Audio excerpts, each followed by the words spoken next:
All right, we ready. We ready. We ready. Let's do the thing. Let's do another fucking summation examination. Oh my god.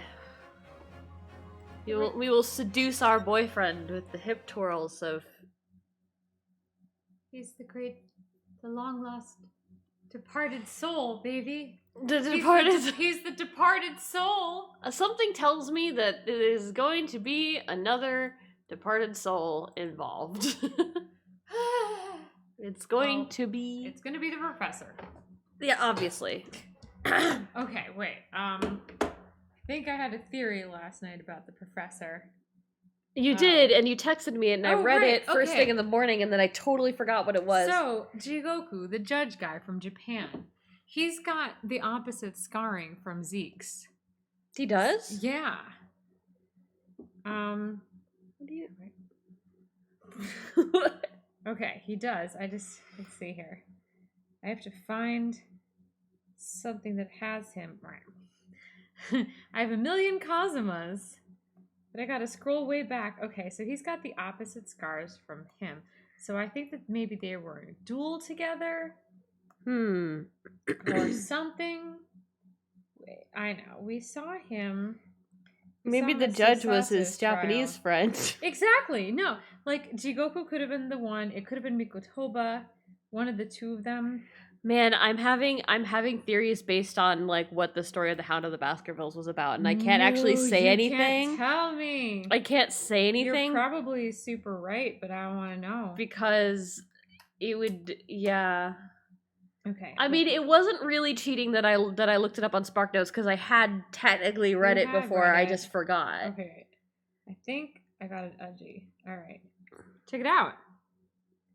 Is that a scar, or is that just kind of the lighting on his face? Maybe it's just the lighting on his face. I don't know. I thought that was just kind of lighting on his face, but it could be. See. I think I have a cap when he shows up, maybe? Okay, here we go. Let's see. No, it could just be his cheeks. I think it's just the lighting on his cheeks. Yeah, I just think it's just oldness. Alright, so Jigoku could be the guy because Jigoku and Mikotoba both came over at the same time.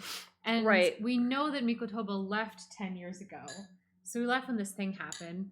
But Mikotoba was he's a forensic scientist. Mm-hmm. Forensic medicine, whatever. I'm thinking that someone else killed Clint, not the professor. And Mikotoba was somehow involved in hiding the evidence of that. Which has to do with the collar. But, like, I don't know why this is a thing for Herlock. Maybe it was Wilson. Wilson killed Clint. Wilson killed Clint.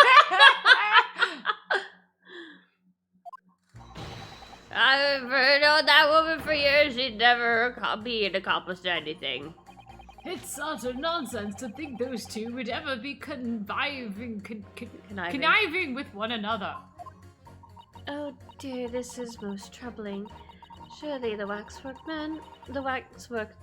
band stole has nothing to do with the coroner, is it? I have had my own problems with members of the police. I do not trust them much. It seems like why is his hands doing that? He looks like he's gonna try to do some Naruto bullshit. I've seen no rigorous proof that this waxwork was ever inside the bird cage. It's conjecture. Corn! He's not a proper job, is he? I won't have it. I don't like the kid. I do not like the kid. I don't like the kid being on trial. I really don't. You just generally don't like children in these attorney games. Kids should not be on trials. Hey, I like Iris. I came around Iris. You came around Iris, but immediately when you saw Iris, you're like, ugh! I thought that they would make her extremely annoying, and they did in the beginning, but then she became charming. Somewhat unsurprisingly, it seems that the introduction of this waxwork model to the proceedings is polarized opinion. Why the fuck? When the fuck did you introduce this? Like, when did they bring it in? Wheelbarrowed this in here. Why? Given that its face is obscured and its build in no way resembles that of the victim, I can only applaud my learned friend's temerity at suggesting it as Mr. Asmon's body double. Yes, the applause is deafening. And yes, I know it seems extraordinary. But that's the point. That's why I have a strong feeling it's actually a greater clue than anyone yet realizes. What are you thinking, Naruhodo-san? I can't explain why at the moment, but I feel as though there's a specific reason why it was used, and why it had to be this model. Really? A reason why nothing else would do, you mean? Yes, and I'm convinced it's something far more significant than whether or not the model looked like the victim. Well, if that's the case, we must prevent the trial from ending prematurely at all costs. Yes, agreed. I have to find a way out of this. If you are ready, counsel, you may proceed with the summation examination. Yes, my lord.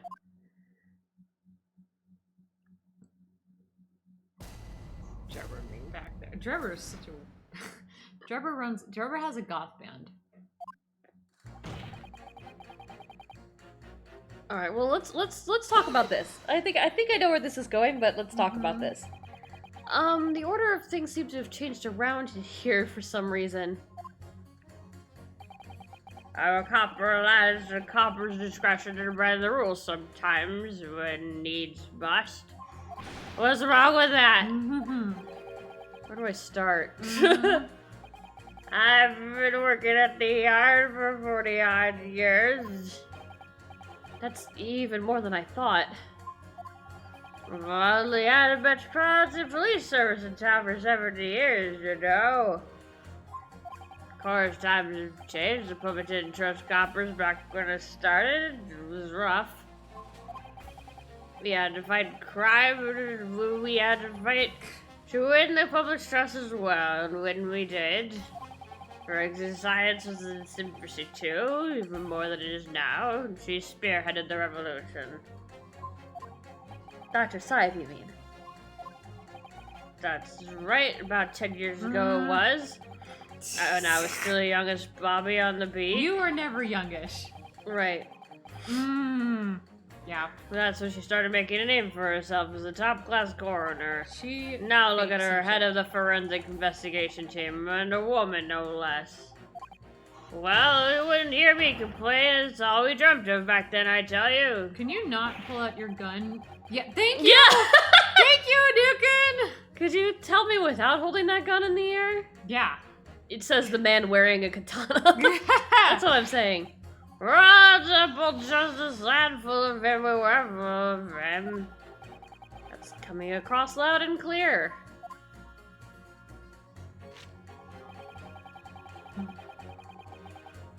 Okay, why are you reading the paper? Hello?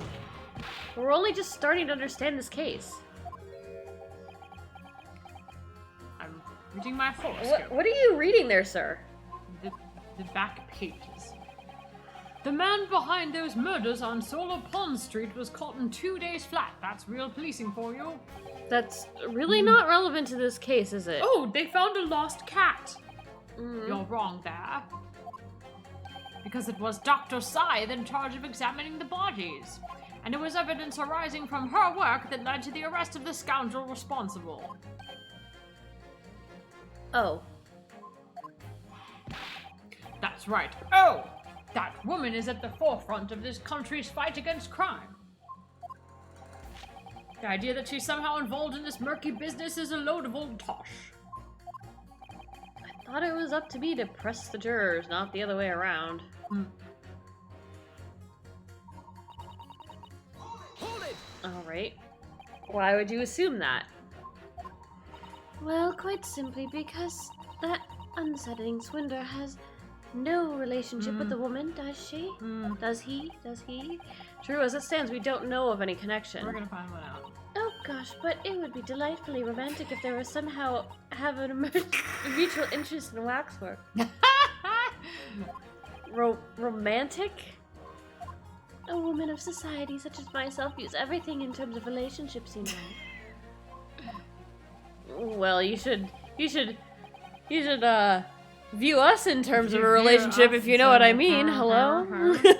Alright. Well, you learn something new every day, even if you don't want to.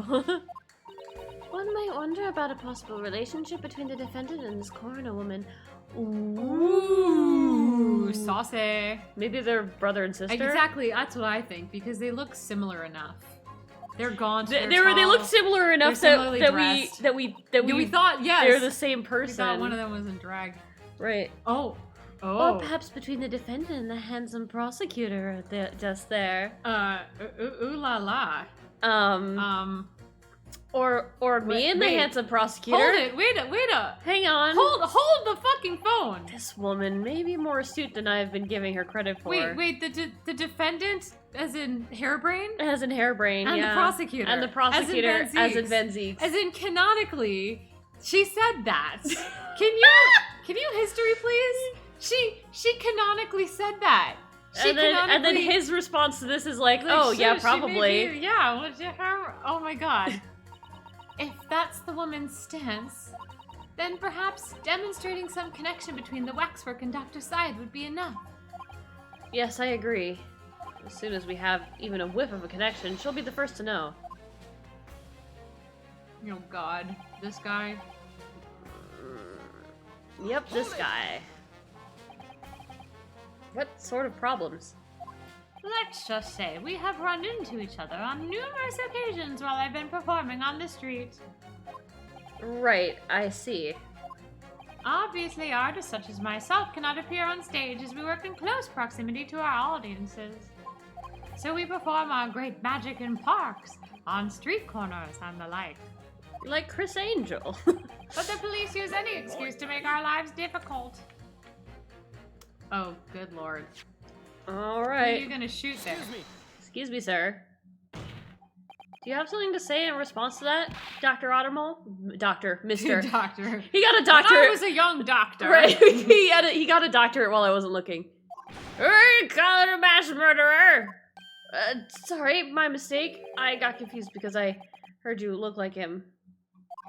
I don't look anything like the man you want to be locked up, sonny. No. Thanks, Mr. Sholmes. Perhaps we could move on? I was really wondering if you had something you wanted to add in response to what juror number 3 just said. Don't do that. Don't do that. Please don't do that. Don't do that. And clearly you do. I hope the safety's on. Back in my day, back in the good old days, it wasn't like this. What was it like, sir? We worked our fingers to the bone of the public trust we did. And by Jove, we are dead. People respected us back then. Respected you? No one would have called a coroner to question it in them days. Coroner's report was the hallmark of an investigation done right. Well, Especially when Dr. Courtney Stevens put her name on it. Stevens? Excuse me? That's not... Excuse me? This is the best of the best, the apple of the fourth is up. Hold on a minute. I didn't have to do anything there. Nice. What are you talking about? Who's Courtney Stevens? Yeah. Get him, Duke. Yeah. Get him. Again, I didn't have to do anything. Fierce boy. This boy, he's on the trail. Sorry, I got a bit carried away there. Stevens is Dr. Syed's maiden name. Ooh. Her maiden name. So that was before she was married. Oh, of course, yes. It'll be inside now, isn't it?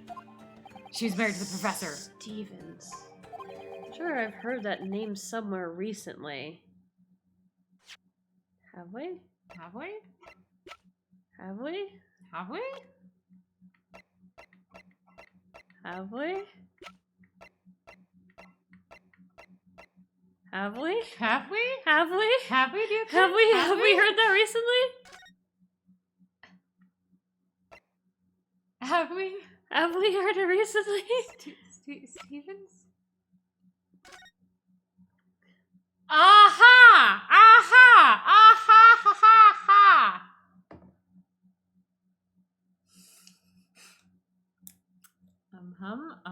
She fucking faked it. She fucking faked the autopsy.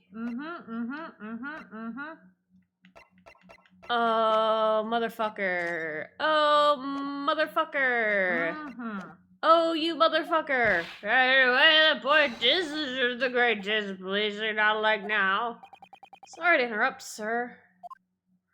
Do you think you could change your statement to include that name? Thank you. Yes, I don't see why not. Okay, well, we're gonna save the game. She faked it. The professor never died. The professor never died. The professor never died. And the reason why they have to keep that waxwork model hidden is because, like, everyone will know who it is when they take the mask off. Right, I can't actually present. So you have to pit them, I guess. Well, the wax. Yeah. Okay. Is of So the we have to professor, do so this her versus against this them. guy. Objection. Good gracious. So who's saying it? Yeah. Okay. So juror number 2.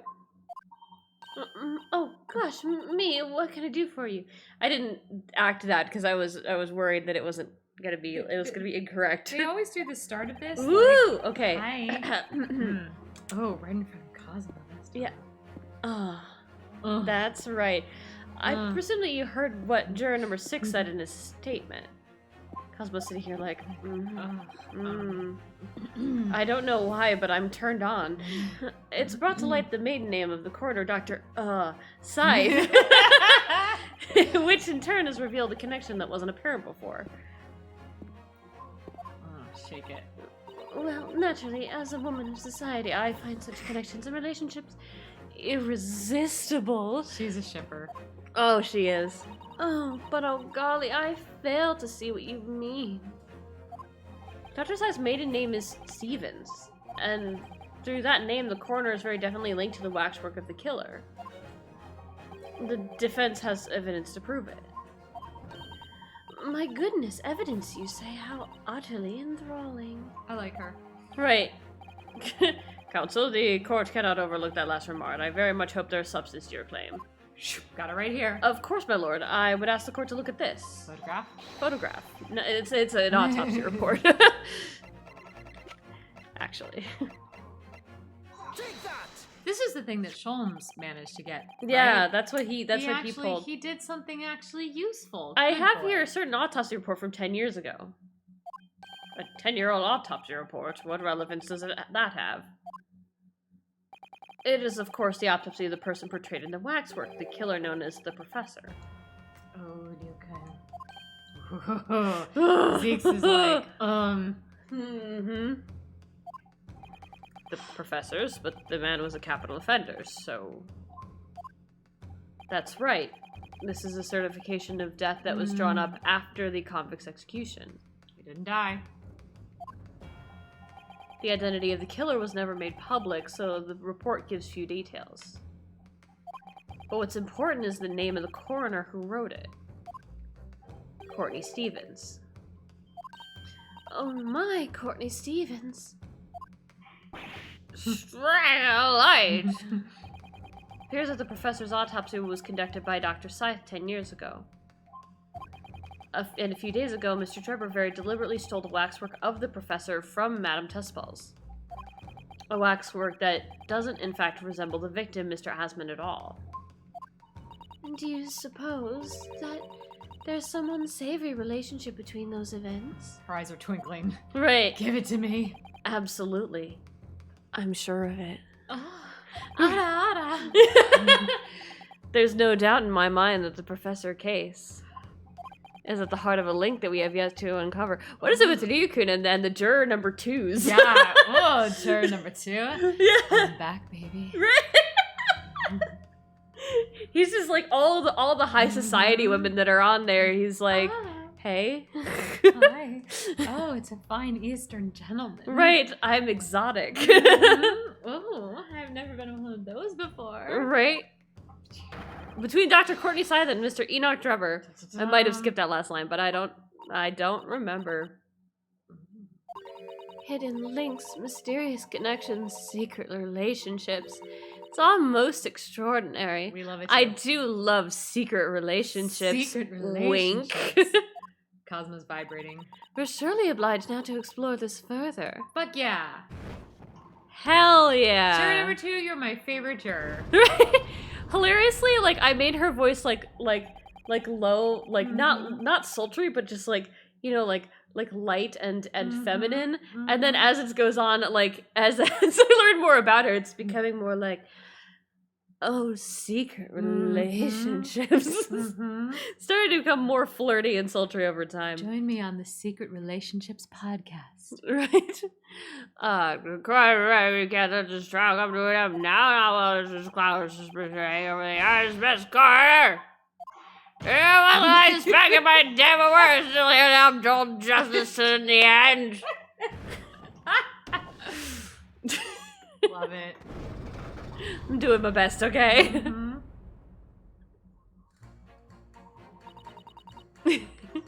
She's so delighted. God. I don't want to deal with this child. Well, we're dealing with the child because I don't know. I'm kidding, we're not doing No. that. Not yet. Hold it! Well, you claimed the whole instantaneous kinesis demonstration was a trick. That I did, but there's more than one way to pull a rabbit out of a hat, isn't there? Sorry. Sorry? I grant you, given that this cage appears from a mystic explosion, there'd have been no need to use a real person. But if the waxwork had been used, the culprit would at least have had the decency to make it look like the victim. I'm not sure exactly how much criminals are governed by decency. The point is, if you're gonna make a claim about the waxwork being inside the bird cage, you need to give us some evidence. Without that, it's not science. Not science. I suppose we should expect nothing less than a logical argument from a fellow of the Royal Society. But that perhaps means his mind could be changed if we manage to present suitable evidence. Evidence that the Professor Waxwork was inside that bird cage. Can I produce that or not? I have evidence, hello? Sure. Actually, I have something I'd like you to see, sir. Oh. I must warn you that I firmly believe that it's only wise to trust men in white coats. So, given your jet black outfit, I don't mind admitting to a sense of trepidation here. So, you don't trust anyone in black. Looking in the mirror must be very trying. Nice one. Alright. The glass. The glass. It's the glass. Take that! Was that a piece of glass? Though it's unusually thick for glass. It came from my largest chalice. Yes, it's a piece of broken glass. Shut up, Van Zeeks. This is my... You're not allowed to talk during my summation examination. We talked about this. That we found inside the jacket of the waxwork, Van Zeeks. Opening another bottle of wine. Not now, apprentice. Almost like slices his finger off. You sliced my chalice in half. It's not what I trained you to do. As you say, this is not ordinary glass, though. It's clearly very thick and made for extra strength. Much like the special glass that was developed for the construction of the Crystal Tower. Apprentice is vibrating. The Crystal Tower. Holy smoke! Exactly. The centerpiece of the Great Exhibition, where the very incident we're talking about took place. On the day in question, the birdcage fell from above and smashed through the window of that special glass. From which this small piece originated, is that it? Precisely. So, what do you say? Now that clear evidence in support of the assertion has been placed before you. Fuck you. Well, as I said, I only trust men in white coats as a rule, however. When the reasoning is sound, it's fair to say that the color shouldn't come into it. Wow. Cool. The more you know. Right. After school special. Right. God damn. And don't judge someone by the color of their clothing. In light of what you showed me here, yes, I feel obligated to change my position on the matter. In that case, sorry. In that case, juror number 4, you will amend your statement now, please. Will he, or can he just, like, change his mind? There'll be a little doubt that the waxwork was indeed inside that bird cage.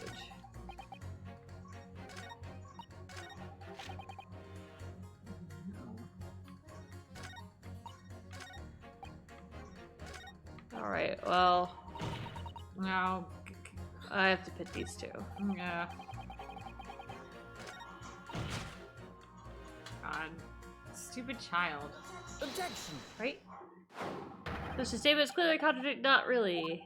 Good gracious. Whose statement do you prefer?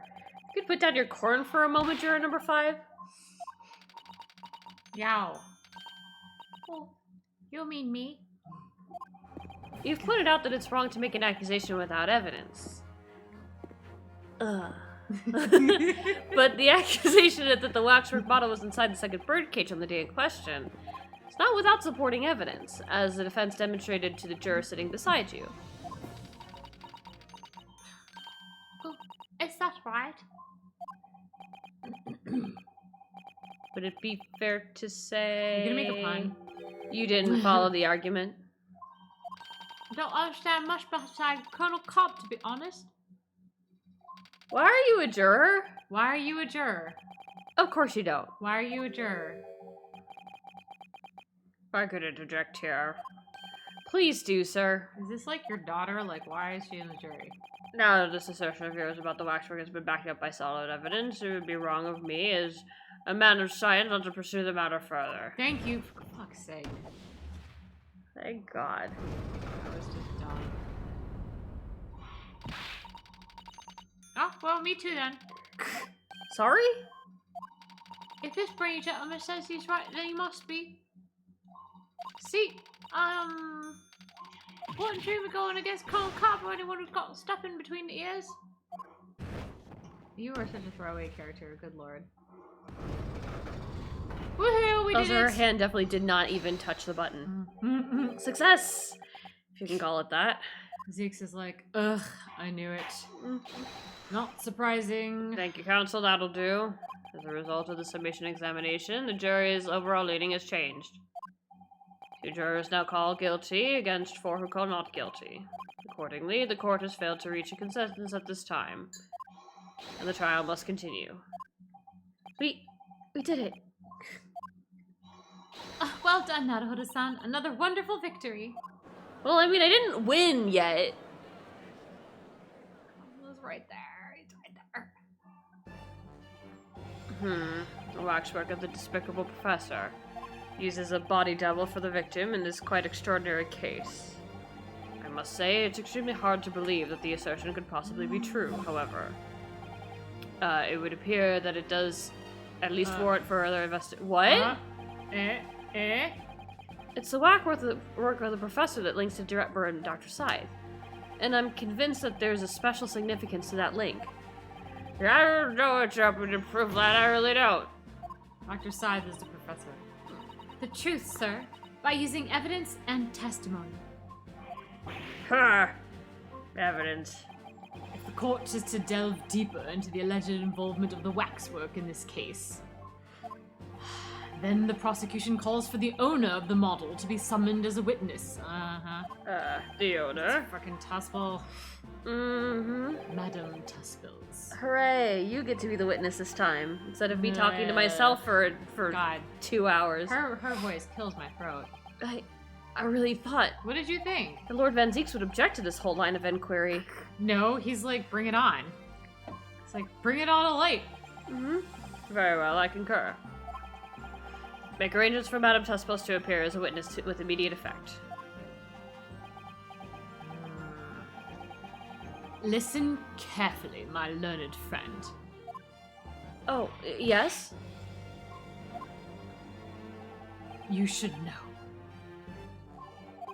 that you're on the brink of opening Pandora's box. Yes. Open that box! What's inside, Zeeks? I'm gonna open your box, Lord Van Zeeks. Wait. You can't open a box, though. Maybe this is why he had a problem with boxes. It's Pandora's box. He doesn't like to know that boxes contain things. keep all the boxes closed. Every box needs to be closed at all No. times. Then you can never let the things that the boxes contain out. The court shall now adjourn for 45 minutes. Ooh, what a That's party. a long time. During that time, the prosecution will summon the new witness and prepare her for taking the stand. During that time, the defense will go hug the apprentice. I shall see to it at once, my lord. Apprentice! My fucking god! Ah! No! I mean, we're not ending, obviously. Nope, we're not ending. We're going nowhere. We have to continue to go. Yes, Save our progress. Save that progress. Yeah, progress is saved. Actually, before we continue, give me just a moment. Just a moment. Just a moment.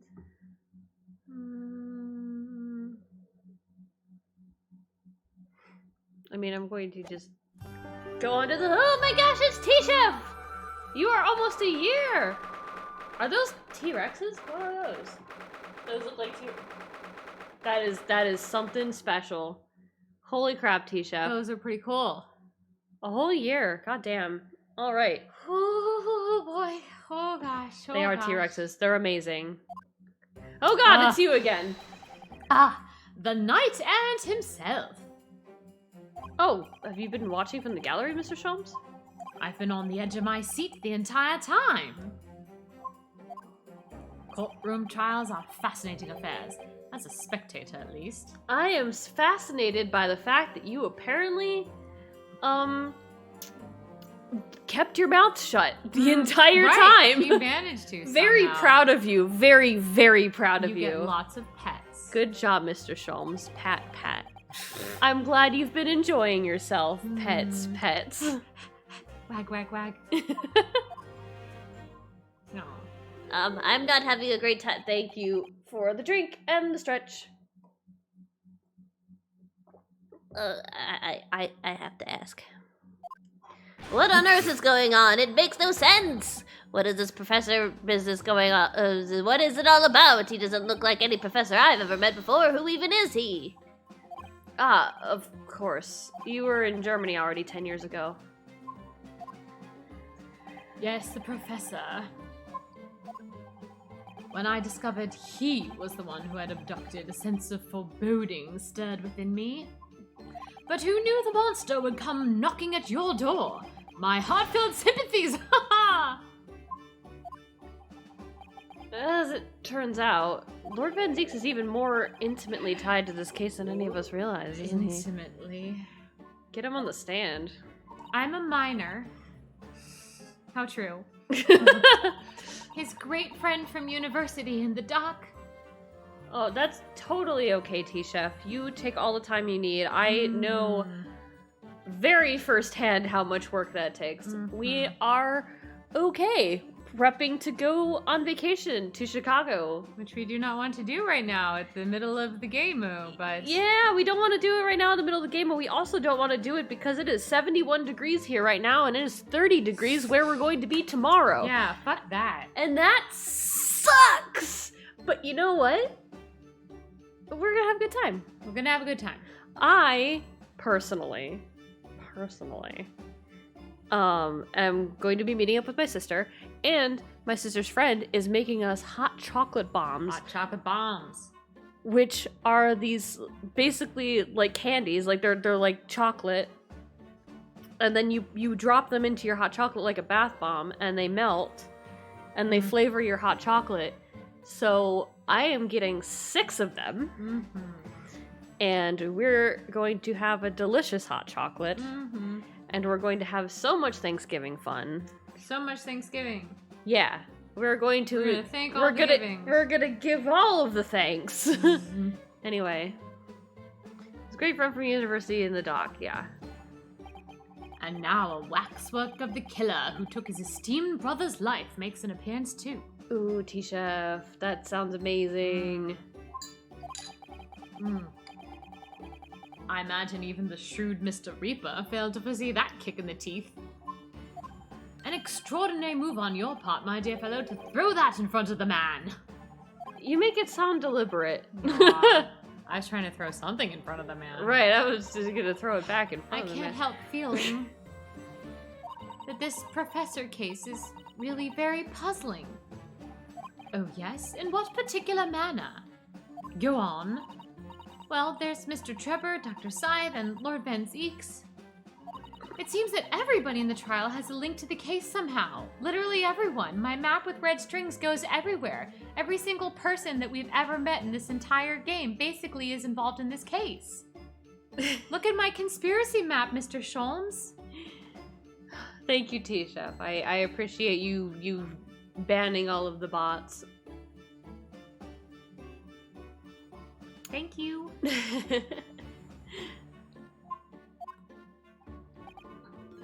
Yes, in fact, I alone am not a member of the set. So that leaves me as an empty set, all alone with no intersection to any other. Aw. That was very mathematical.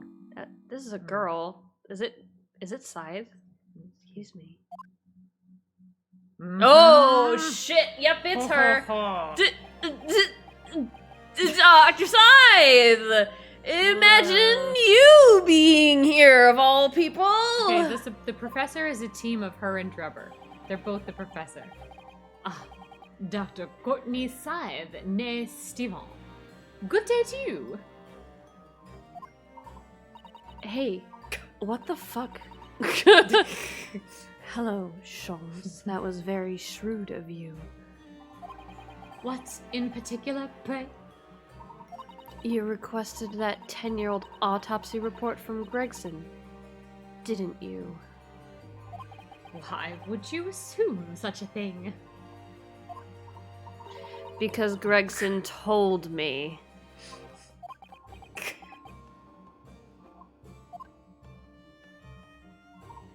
To think it's been 10 years. 10 years in the laboratory, wielding my scalpel. I smell nothing but corpses and disinfectant. A policeman on the jury had a lot to say about you as it happens, Dr. Scythe. And I've accused you of being complicit in what happened. I'm hoping that you'll take the stand and tell the truth about what really happened. Why the fuck would I do that? That certainly won't be possible. Huh? Lord Van Zeeks won't be summoning me as a witness. Lord Strongheart has forbidden it. Because he wants to have his big summit. He wants to have his big forensic summit. Big summit. Oh my god. His big right-hand woman. You know what would be interesting? An attempt on Ryukun's life. Because he's like uncovering all of this bullshit. That would be very interesting. Right there at the forensic symposium. But like someone else gets killed instead of him. Or Cosmo defends him. I know Cosmo defends him at the symposium.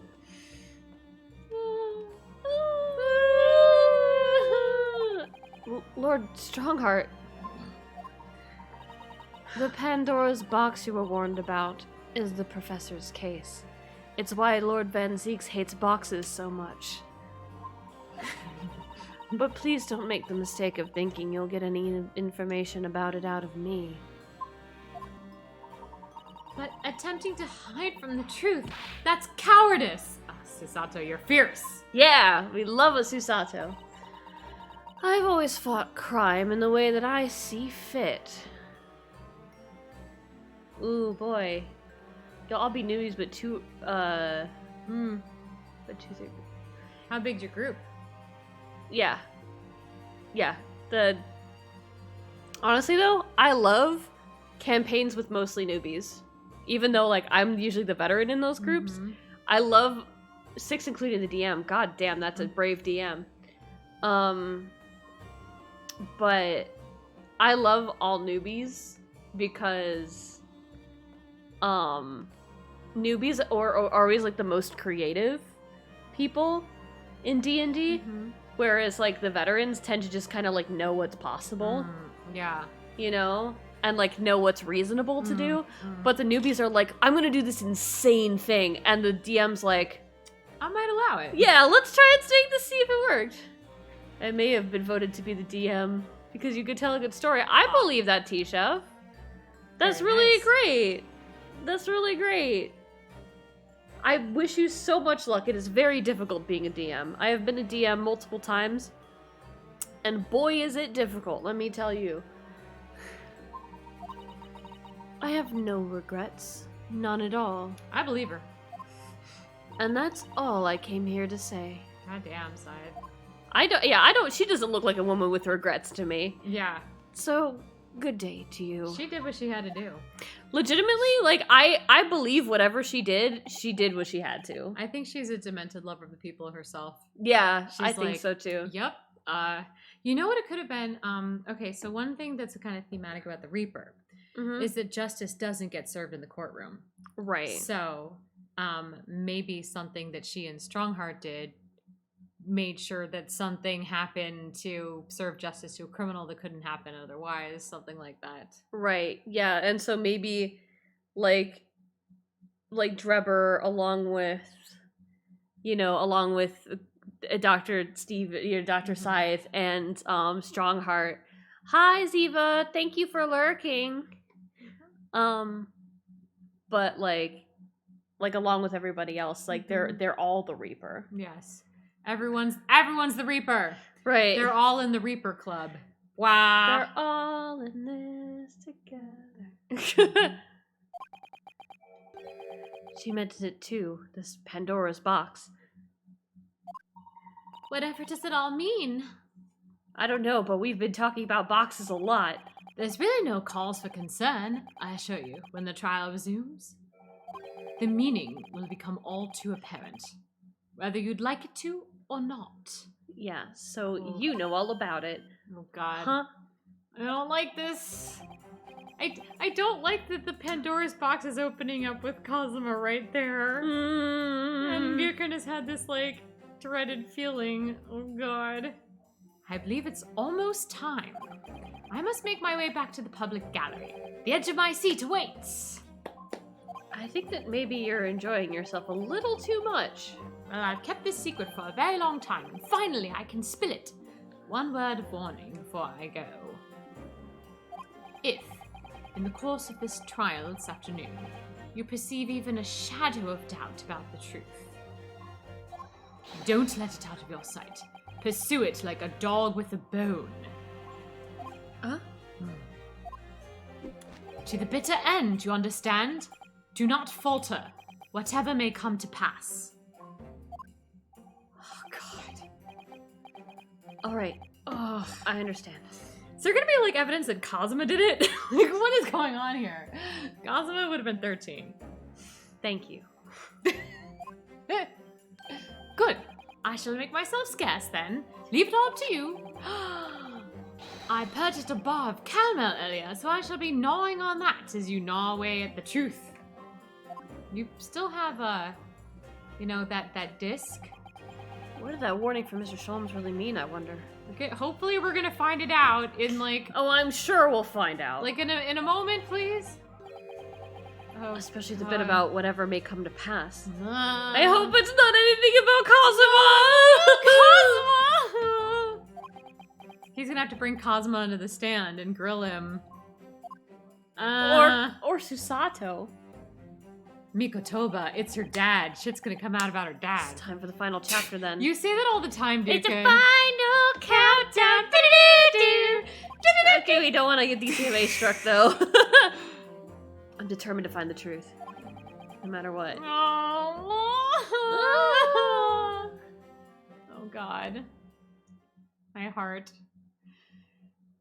We can only experience this for the first time one time. Right? Oh, baby courtroom. Oh my God, here we go. He's gonna cross-examine the waxwork. Shut up. There's no way you can do that. He's gonna bring him to the. He's alive. You're just throwing shit out there for the name of, for the sake of it. In the name of Her Majesty the Queen, I hereby reconvene the proceedings of this court. Counsels for the defense and prosecution, are you ready and able to continue? prosecution is ready, my lord. Yes, my lord. The defense is also ready. So stressed. As the court is aware, the case under scrutiny began with a damaging incident at the Great Exhibition. Yet now we find ourselves embroiled in the details of a convicted felon who was sent to the gallows a decade ago. Sounds like a very Ace Attorney case to me. Right. This trial is certainly defied. Defiled all. That one too, honestly. As seems to be the fate of all trials in which this Nipponese is involved, my lord. Give me the history on that. Oh, he dissing. He is dunking on Mr. Ryukun. So then, let us begin our exploration of the defense's assertion that the waxwork was cardinally involved in this matter. Cardinal. Lord Van Zieks. Not cardinally, but cardinally. Cardinal. My lord. Are we still awaiting the arrival of Madame Tuspels? Not at all. She's in the antechamber as we speak and ready to be summoned. Very well, bring the witness. Bring in the witness. At once, my lord. Bailiff!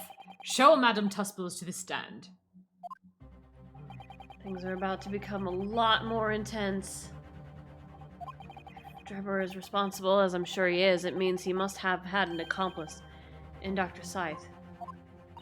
And what connects the pair of them is the waxwork. Yes, the model of the professor. That's the key to the link between these otherwise unrelated individuals. It's a tenuous link, admittedly, but at present, it's all we have to go on. Key? Like the literal key to the... Wow. Oh, he's making a show! She's making a show! State your name and occupation for the court, please. It's funny because they didn't even have to like model anything new. They just had to remove the textures from Sholmes' face. God, that's great. My name is Madame Esmeralda Tuspels. I am a waxwork artisan and the proprietress of the Madame Tuspels Museum of Waxwork. You will have to pardon me for working as I testify. My new exhibit must open very soon. Oh, so he finally gets a statue, does he? Now there are two of him in the world. Great. Oh my! What expression is she carving onto that face? My scroll, please. Yes, my liege. A number of days ago, a particular waxwork model was stolen from your museum. I'm just gonna say this. I love this game. This game is lovely. I'm having a great time. The animation on the cloak for the apprentice is incredibly fucking sloppy, and they really should have figured that one out, and they didn't. I was actually looking at some of my screen caps where you can see like the cloak kind of like phasing through his face. Yeah, no, it clips super bad, and it's really, they really should have, I mean, they really should have fixed that. Anyway. Can you confirm this? Oui, c'est vrai, it's true. At first, we believed it had been kidnapped. A waxwork model, kidnapped. Abducted, as they say. Yes, my lord, there was a demand for ransom money left behind by the culprit. However, according to what I have just been told outside the courtroom, that was not the true reason. I understand it was utilized as a substitute for the body of a murdered. At present, that is no more than conjecture proposed by the defense, who is quite keen on conjecture. Also on proposals. Will you be my top? Cosmo vibrates. Right. I'm still missing a top. Still on a lookout for a top because my other one's missing. Top? Says the apprentice. Yeah, he's like top. I've topped someone before. This is the victim of the case in question, Mr. Odious Man. But, sorry. But of course I know him well. He is a part of my odious personages exhibit. I detest to say what is evident, and Mr. Asmund does not resemble the professor at all. Yes, but perhaps their faces are very similar? Are you suggesting that we should see now the demasked visage of the professor? Yeah, how about that? I would love to. Oh, she's got it right here. She's fucking got the key on her. Mm-hmm. That was easier than I thought. Mm-hmm. I have here the key, but it is strictly forbidden to open the lock. This is absurd. Pardon? I don't know what face you've carved onto your fancy figure beneath that mask. But clearly, it won't be that of the actual killer. Indeed. The man's identity was never made public after all. The trial took place in a closed court. The proceedings were strictly confidential. The condemned man was summarily executed. His identity remains a closely guarded national secret. There is no possible way that a repository of tawdry exhibits could get its hands on that information. Quel dommage, what a shame. It would seem you are unaware of the Tuspel's principles. What principles? The family Tuspels has always prided itself on sculpting its models à la perfection. Every detail, including the visage, is fashioned with complete fidelity. Et voilà, our principles. Directly after the execution. Right. That's how they did it. Yeah. Uh-huh. There is a well-known legend about the Tuspel's waxworks from the time of the French Revolution. A member of the Tuspel's family is said to have made a waxwork of the queen who was executed. Oui, c'est vrai. It was a century ago now. I believe the queen's face was carved in the minutes following her death, actually at the guillotine site. Susato's like, woo! Ryuken's like, ah! He's like, Jesus Christ! You are correct. The model is still on display today in the House of Horrors. We Tuspels will stop at nothing to obtain a faithful replica of our subjects. Dear me, a somewhat disturbing tenacity of purpose. It is the only way to obtain a truly lifelike representation of the subject. And it has been my family's secret for generations. Do you mean to say that beneath that mask? Oui, the true visage of the killer is there. This is ludicrous. It's out of the question. The professor spread terror throughout Great Britain. As a result, the Madame Tuspel special exhibit remains extremely popular even today. The killer, emerging from his own grave. It is a sight to behold. You should come. That's what I say. I think, madam, it would be beneficial to hear your formal testimony on this matter.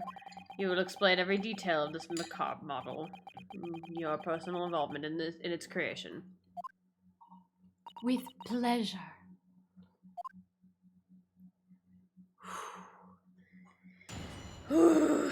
Whoa. The special exhibit in the House of Horrors is based on a rumor that shocked society in London. An impression of the visage was taken directly from the corpse, in accordance with Tuspel's family principles. I enlisted the aid of the gravedigger and created a mold for the head in the cemetery just before the interment. Was Enoch the gravedigger? Yeah, he hid was. myself until he gave me a signal. I was there for a very long time that night. As dawn approached, I was very worried that I could be discovered. Wow. The gravedigger, the man sanctioned this. Oui, I will do all that is necessary to achieve the true resemblance my family is celebrated for. Nobody else knew. Only the gravedigger. What harm did it do, huh? So you truly saw it. The face of that monster. He doesn't know. He doesn't know who it is. He doesn't know who it is. Naturally, I was aware at the time that his identity was a secret. But Tuspells would not be Tuspells if we did not insist on absolute fidelity to our sculptures. I don't believe this. I myself have seen the special exhibit at your museum, madam. And a truly blood-curdling scene in which the murderer is emerging from his own grave. The scene it depicts was the subject of many rumors in London 10 years ago. I have here a newspaper from the time. Give it to us. Evidence! Court record. Yeah. The special exhibit was based upon the picture in this article. It was the most detailed account of what happened, as reported by the eyewitness who saw it. Mr. Drebber's dreadful encounter. Inspect. Man rises from the grave. It's too absurd for words. The public enjoy absurdity, monsieur. That is why I have reproduced the scene as carefully as possible in my museum. And it's waxwork from that exhibit that was stolen some days before the incident in the Great Exhibition, wasn't it? Oui, that is correct. The professor you see before you here. Most puzzling. Counsel for the defense, proceed with the cross-examination. I'm really worried that it's Mikotova under there. It could be. It could be. Can't rule it out. This waxwork links to Drebber or Dr. Scythe. There has to be some reason for that, which hasn't yet come to light. But I'll find it. I'll get to the bottom of what really happened. I'll prove that Dr. Scythe and Drebber were in on this crime together. Get him. Get him, Dukin.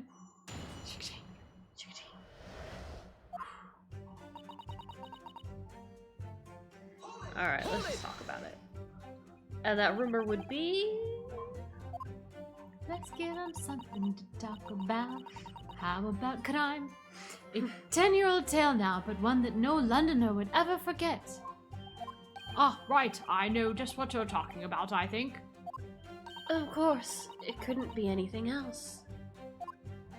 Yes, that story will never disappear. The tale of the condemned killer rising from the dead. That is the central attraction of my house of horrors. The rumor was whispered all over the city, and it was like this. Ooh. It was in Lowgate Cemetery behind the prison, in dead of night after the execution of the killer. The interred professor slid back the stone slab covering his tomb and emerged from his grave. A young man who witnessed this felt a scream welling up inside him.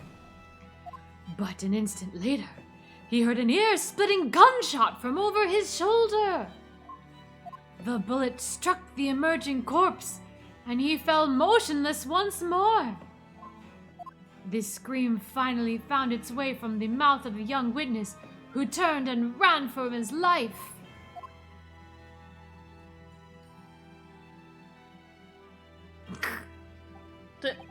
The corpse climbed out of his own grave? And then somebody shot him? Who was it? Nobody knows, even today. I think that's false. I think that Drebber said oh yeah, he came out of his grave, but then he was shot. Mm-hmm. You know? Mm-hmm. And now he's super dead, like he's double so dead. He's extra dead. Yeah, I think that's. But remember, it was just a rumor. Perhaps nothing more than a ghost story. Okay, so maybe it was because they were planning to just get the professor out of the grave, but then Tuspel shows up. So then they had to fake his free death. I don't know. The good people of London, they love stories like this. That is why it was in every newspaper across the capital. But it was just a story. He's a big scaredy cat. He's like, He's just scaredy cat. It's just a story, right? You mean this is exactly this? I mean, this is exactly the scene that can be seen today at your museum, isn't it?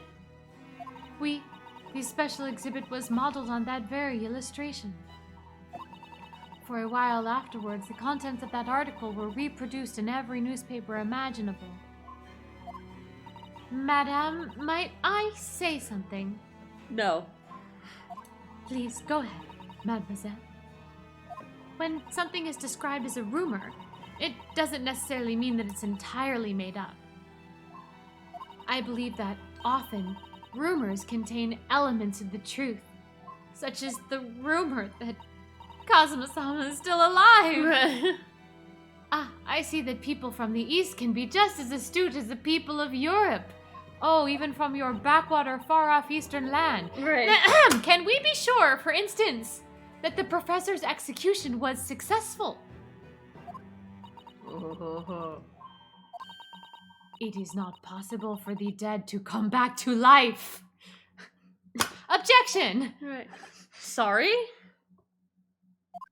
10 years ago, I was there in Lowgate Cemetery. After the criminal known as the Professor was killed by hanging, I took a wax impression of his visage from the corpse just before it was interred. Poison. It was poison. So I can assure you, the man was dead. Lies. Lies. I see. Lies, lies, lies. I think you're lying. You're in cahoots or you just big lie? The judge says, It would certainly appear that the condemned man suffered the intended fate. No. No. The thing is doing the thing again. Hold on, I'm sorry if this has been going on for a while.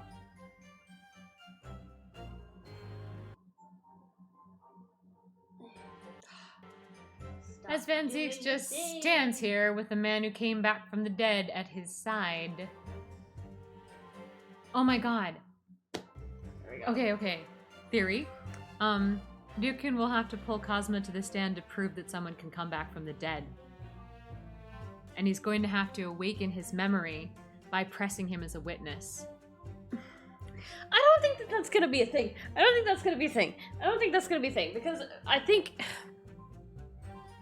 No, I don't think that's gonna be a thing, because they can't prove that Kazuma died in the first place.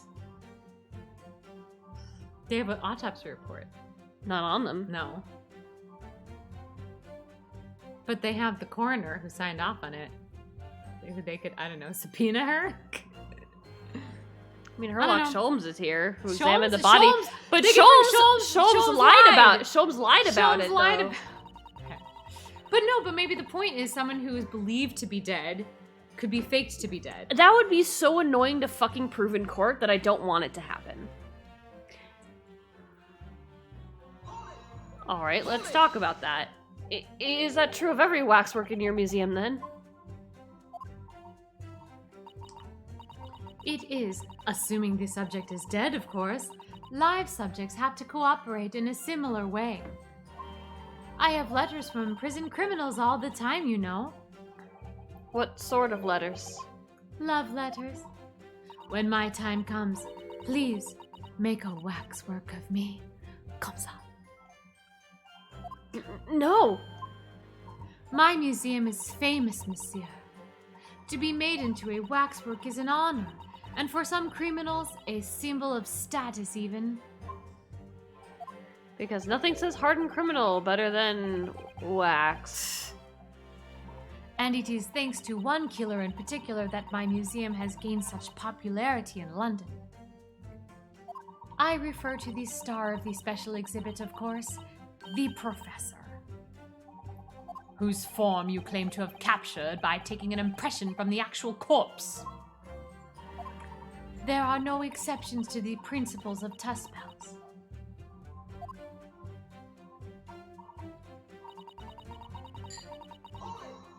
Hold it! Surely that's illegal, isn't it? You think I give a damn? Good. I'm a fucking witch, bitch. It would seem that the proprietress of this repository of novelties was blinded by monetary greed. It had nothing to do with money.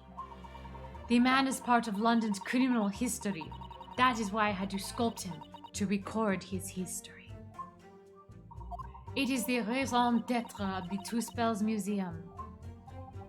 But if the man was convicted in a closed court and sent for immediate execution, then surely nobody but the members of the judiciary present would know the killer's true identity. Okay, so they executed somebody else. And she made a waxwork of somebody else. Ooh, or it was a different body that they put into the... Yeah, it's a different body. They gave her a different body to make a waxwork of. And Van Zeeks is gonna be like, that's not the guy, yeah, he's though. been like, that's not him. That's not him. Because Van Zeeks would probably know who the guy was. Yeah. Yep.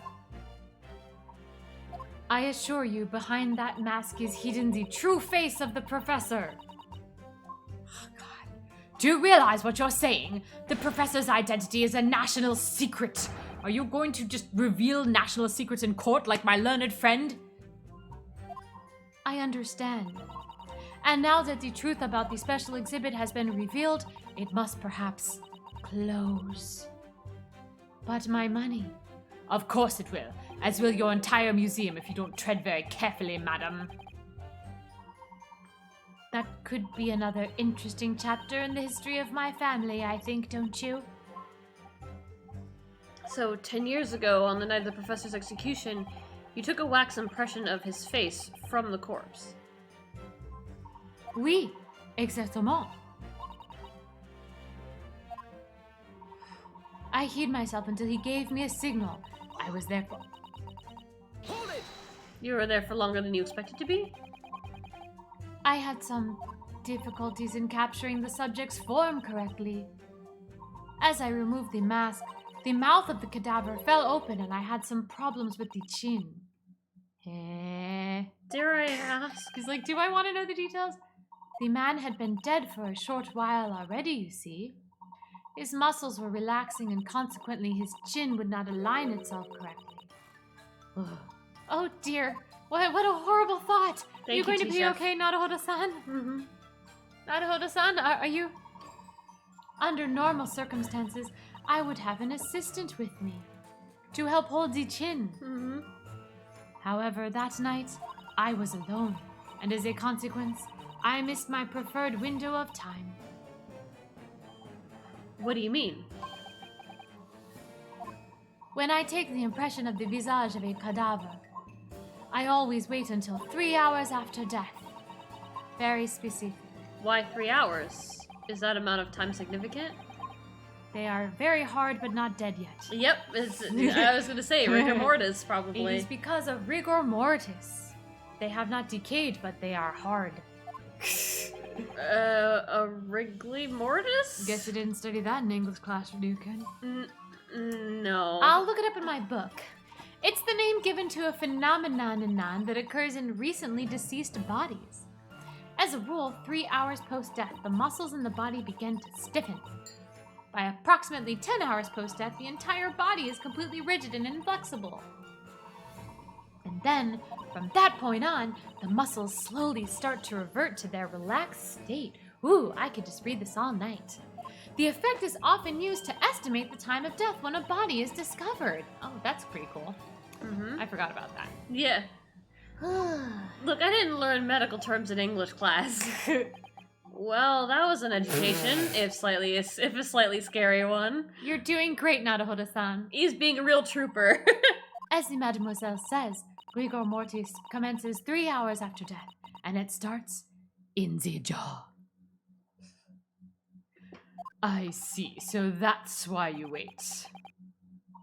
Before that time, the mouth falls open, and it is very difficult to do my work. Ugh, it's getting hard for me to do my work with all this talk of corpses.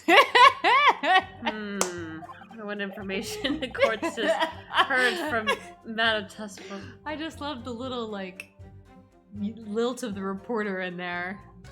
It's getting hard to talk about my work with all this talk of corpses. The information that rigor mortis you just shared with us, would you mind including it in your formal testimony? I believe it could be significant, you see. Of course, I do not mind at all. I can't help feeling that after this latest topic, The atmosphere in the courtroom has become extremely grave.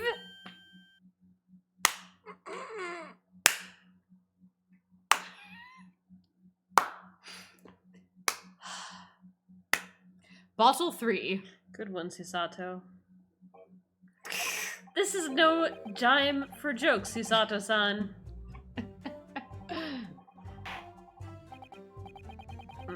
Madam, kindly amend your testimony as discussed. Bien sûr. But of course. Okay. Savey. Alright, what we got in the autopsy report? Probably the time of death, right? Probably.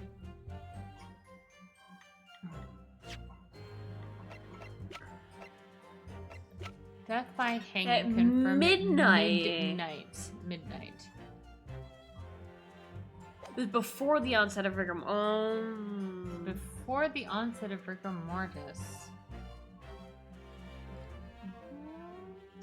Okay, I'm gonna save the game. Okay, That's not how you save the game.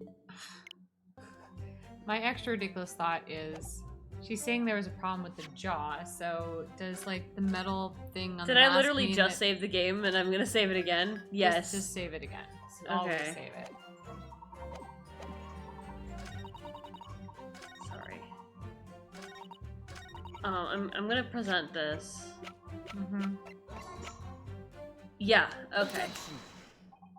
Madam Tespels, I have here an autopsy report that was filed 10 years ago now. It confirms that the death of the professor following his execution at the gallows. And? Is that a problem?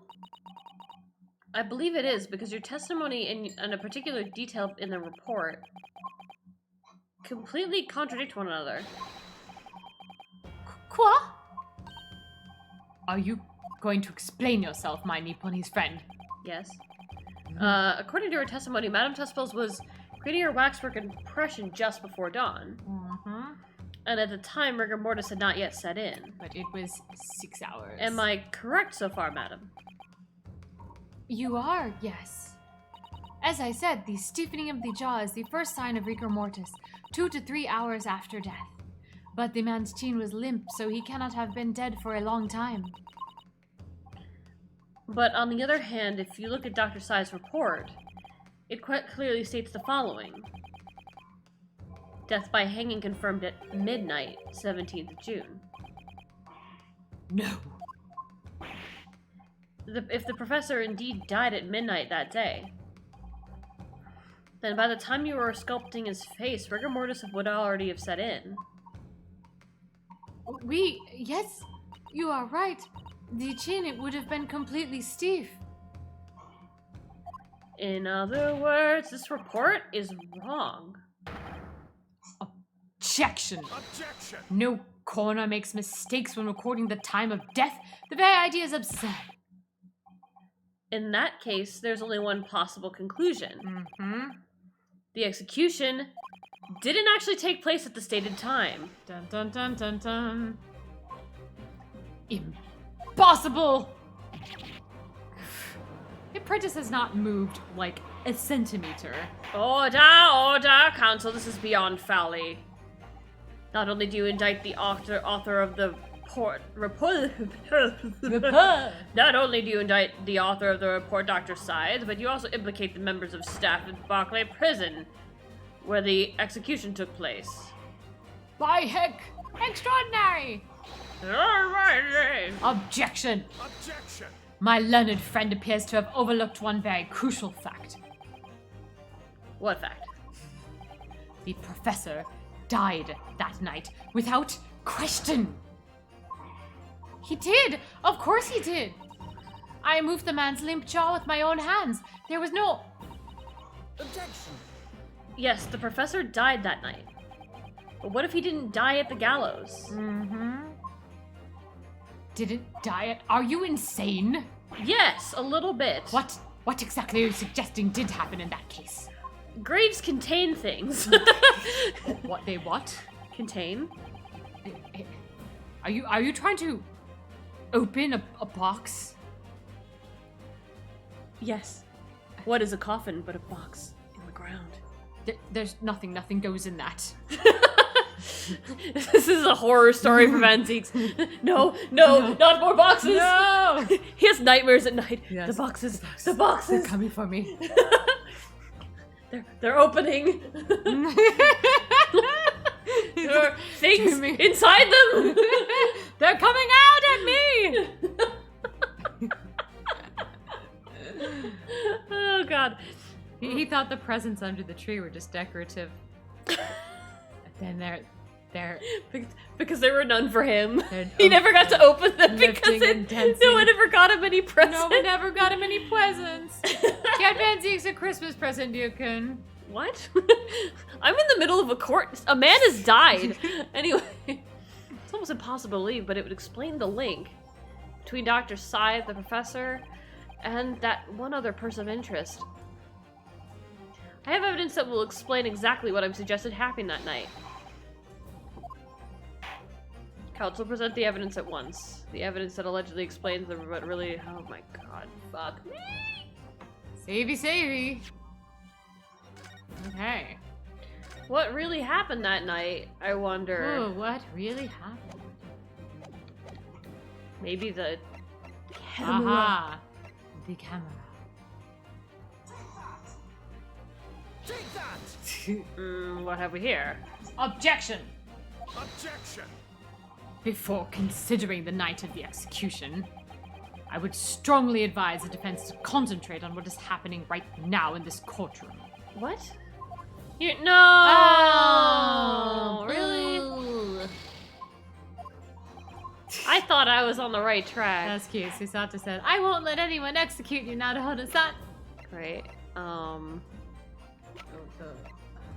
I thought that this would have been the thing. The head of the...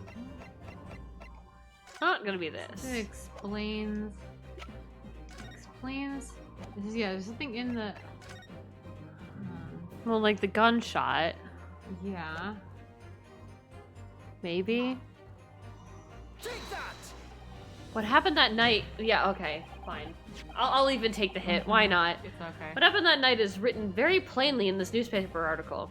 Executed criminal returns in the dead of night at local cemetery. You're suggesting it was a corpse coming back from the dead now? Well, if this article is to be believed, yes. The professor, assumed dead following his execution, emerged from his grave and was killed again. Objection! Don't be a fool. That's simply a rumor published by the gutter press. Can you be certain of that? Are you serious? The point is, as the article says, there was a witness to what happened. Yeah, this is some good shit. Vanzeeks is like, are you fucking kidding me right now? Yes. You serious with this? My word, yes indeed. Notice he hasn't been drinking, actually. Right. Mais oui! The young man who stole into the cemetery by chance that night. Objection! Of course there was witness. The story didn't write itself, but obviously the man made it all up. And in any case, this was 10 years ago now. There'd surely be no hope in finding him. We're gonna find him. On the contrary, my lord, we all know this witness well. What? Are you suggesting, counsel, that you've identified the person in question? That you know who claims to have seen these utterly incredible events take place? Yes, my lord. In fact, you could say that he is right here before my very eyes. You'll substantiate your latest claim now, then, counsel. This motherfucker. This one. That's the weird bohemian boy. The man in question is Enoch Drebber. Drebber? The previous witness. I mean, it literally says that. I A don't... special exhibit in the House of Horrors at Madame Tussauds Museum of Waxwork recreates the decade-old scene in great detail. The condemned criminal emerging from the grave, and beside the tomb, a young man with a lantern stumbling upon the terrifying sight. And that young man is a 10-year younger Enoch Drebber.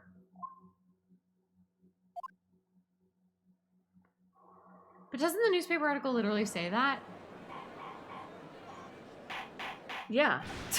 Like, why? Order, order. I just don't get why he had to prove that. Surely not, Council.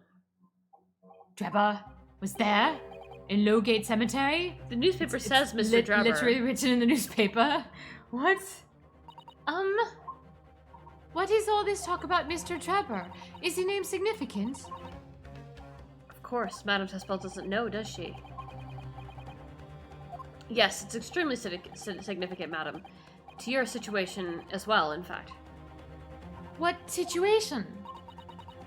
The theft of the professor waxwork from your museum some days ago and was perpetrated by the very same man. No. But that would mean... Okay, so they gave her Clint to make the model. They gave her Clint's body. Madame Tuspel's. It would appear you know the name Enoch Drebber. Oui, yes, I know it. Hold on a minute. It just seems like the frame rate is really bad right now.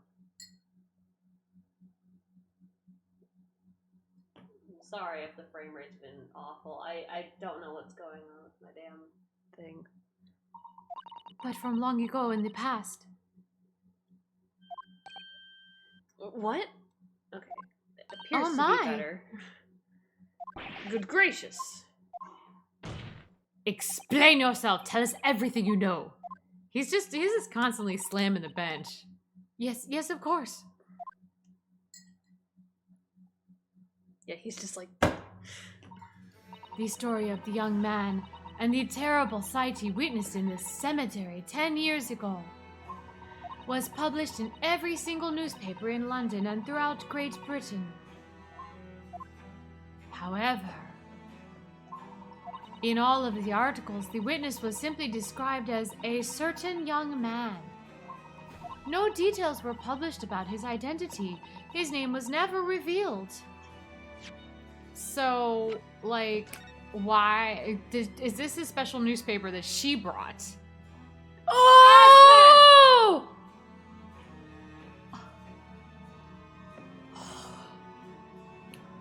Wow. Oh! Wow. Wow. Wow, wow, wow. Wow! Wow! Also, like, over here, it literally says it's Enoch Drebber. Holy fuck. I'm interested in the other articles though. Mad I Sheep know. Rampage. The Great Blaze? The Great Stink. Uh-huh. Parliament is ready to address the foul issue. After many years, Parliament has at long last resolved to relieve the citizens of London of the horrifying stench that carries on the slightest London breeze and lingers in the nostril of every man, woman, and child. A great sewer system is to be built underfoot that will divert fecal and the like away from the river and suitable We're gonna get final the poo out of the Thames. Right, wow, great. Nice. We got a nice information about the sewer system in Yeah. London. Anyway, Almost totally missed that right there. the fucking ass. Asshole. God damn it. Okay, but it says Drebber like right here. I know, Drebber's right there in the thing, so what the fuck are you talking about? This literally says Drebber. Unless this is a Amazing. special secret newspaper that only she had. Uh-huh. Except in this one newspaper. That is apart from in one newspaper. One newspaper. This one. And you know, being as this is the world before social media, this could very easily have disappeared. The Daily Circus. It is the paper from which comes the article I've already shown the court. You're saying that his full name was only publicized in that article. Goodness me, yes, here it is.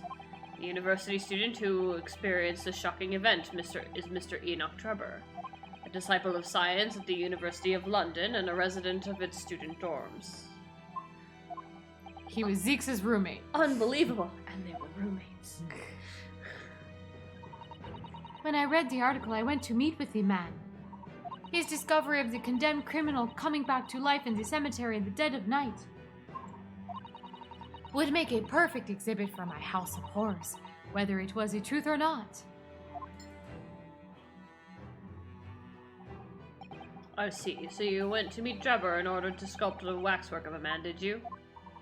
Exactement. He was studying science at the University of London in those days. He was just a poor student. Just another working class East Ender. I paid him £5 to model for the waxwork. And he bought many, many bags of ramen. Since that time, it has been in my museum to recreate the scene of terror from the cemetery.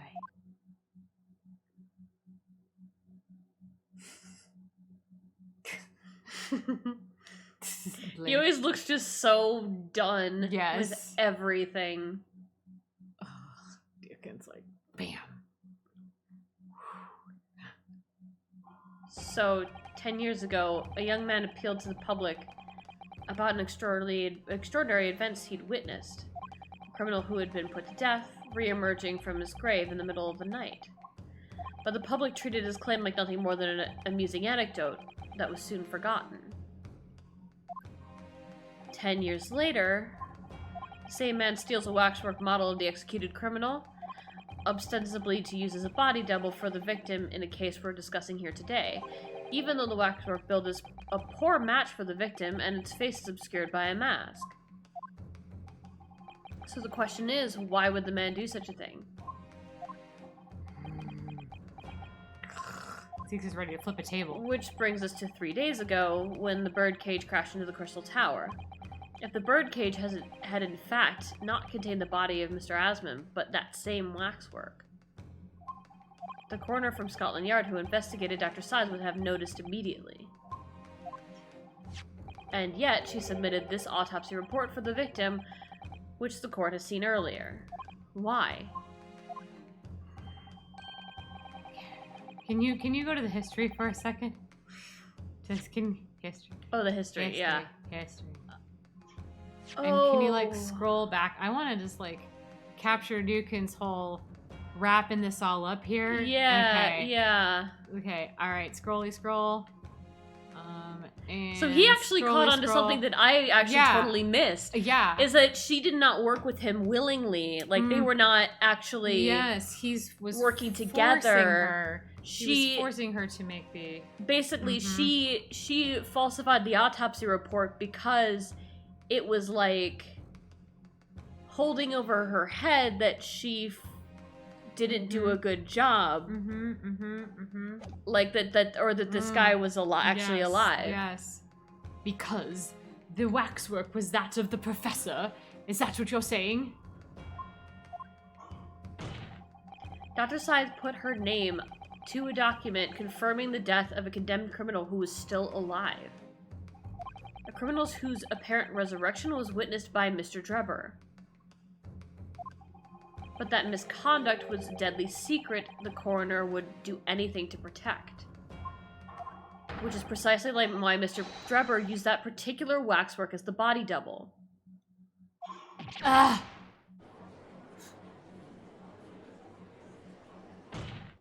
My lord. This court must summon Dr. Syed to the stand. Bring her. The defense is determined to find out exactly how the coroner and Mr. Drebber are connected.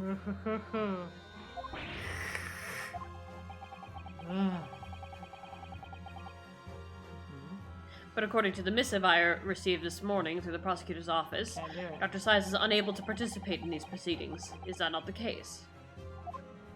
Is Zeke's gonna be like, I'm a prosecutor, it's my fucking courtroom? She told us so herself, didn't she? Unnecessary flashback. Unnecessary flashback. How are you doing? We're just gonna chat like this. Lord Strongheart. Yeah, okay, yeah, this is, yep, not doing the thing. Bitch.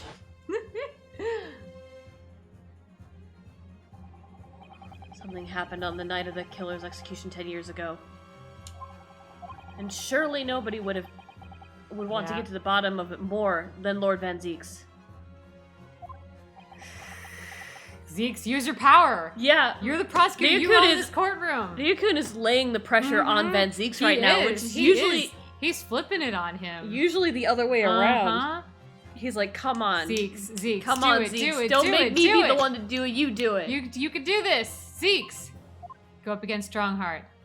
The prosecution calls for the instructions in that missive to be scrapped. Yeah! Good boy, Van Zieks! Woohoo! Yes! Ah. But Lord Van Zieks, the missive was issued from the Lord Chief Justice's office. Objection. Fuck him! The assigned prosecutor has the final say on policy in any particular trial, as I have foreshadowed this entire time. In other words, me. Yes! Yes, I gotta take the bait. Let Enoch Drebber and Dr. Scythe both take the stand together. Oh, Yeah! love it! Yeah. Oh, yes. Get fucked! Order. Very well, I will uphold your request. Bailiff, send a subpoena with immediate effect addressed to Dr. Scythe of the Forensic Investigation Team. The woman is compelled to contend on Her Majesty's orders. Alright then. Enoch Drebber and Dr. Scythe. They weren't colluding with each other. This crime would never have been committed. I'm just a stone's throw away, I can feel it. The truth behind all of this is about to come out. Just like me. I'm gay. Sometimes. Is it the final chapter, Buchan? It's the final chapter. Do-do-do. They're all on the stand. They're all there. Thank you for your attendance at such short notice, Dr. Scythe. I'm disappointed in you, Lord Van Zieks. You've completely betrayed the agreed policy of both Scotland Yard and the prosecutor's office. Looks like Sholmes' head is just flopping around there. Betrayal is not in my nature, as long as the truth isn't compromised. If it is, if there's even a hint of wrongdoing, then no matter whom it concerns or disgruntles, I will pursue the matter to the bitter end, as would any prosecutor worth his salt. Ugh, he's fierce. I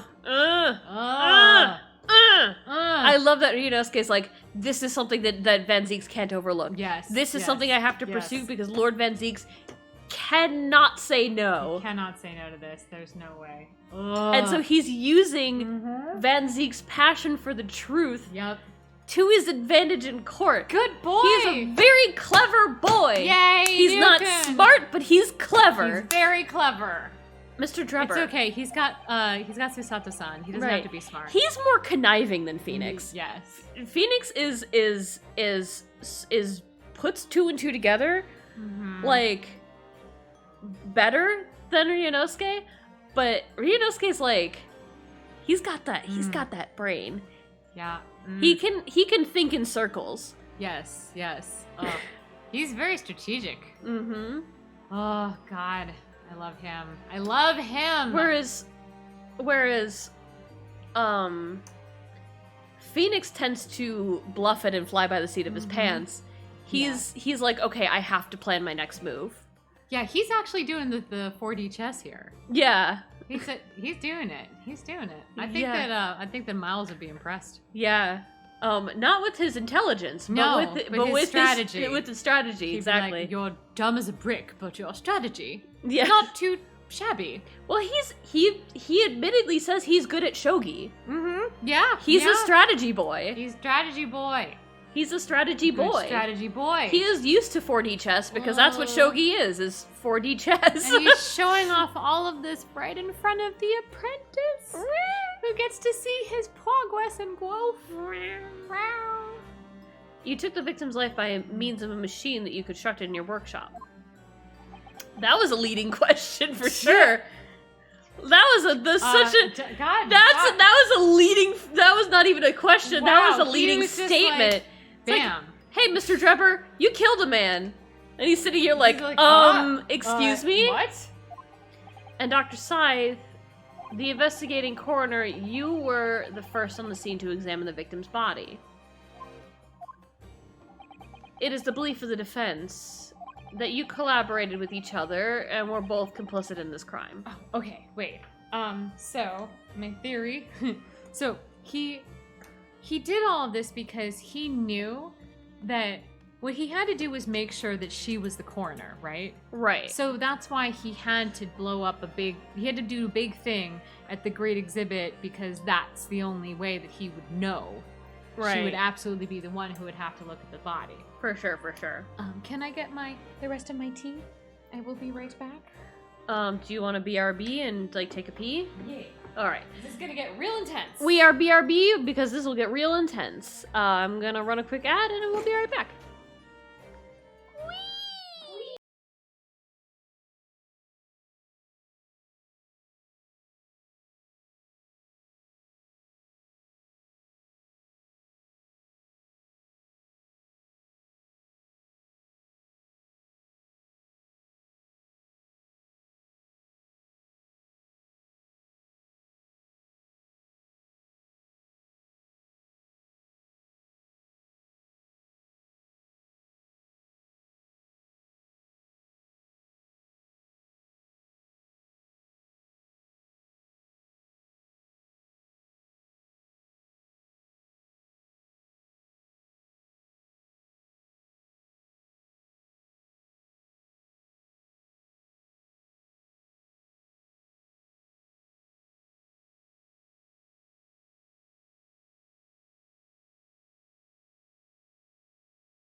Okie owning this dokie. courtroom.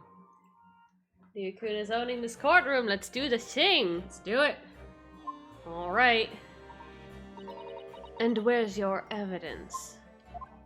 At Providence, we have no definitive evidence, but we do have a very significant clue. What are you talking about?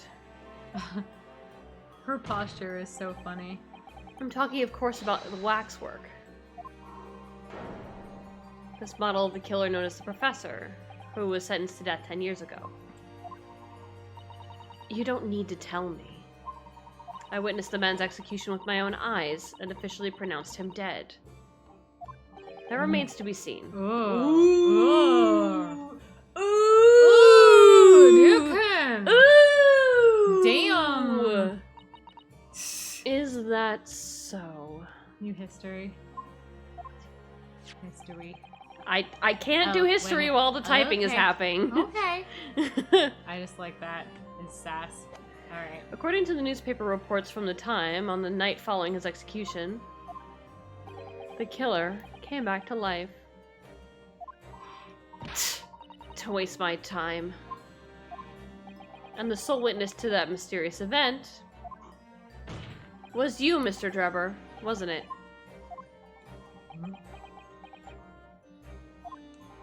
What you saw in the graveyard that night 10 years ago wasn't some chilling fiction, but reality.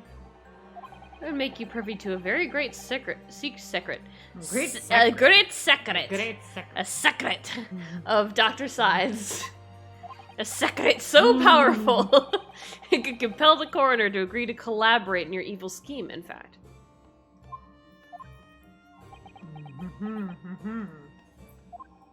Mr. Drummer, tell this court. Tell everyone the truth of what you saw that night in Lowgate Cemetery.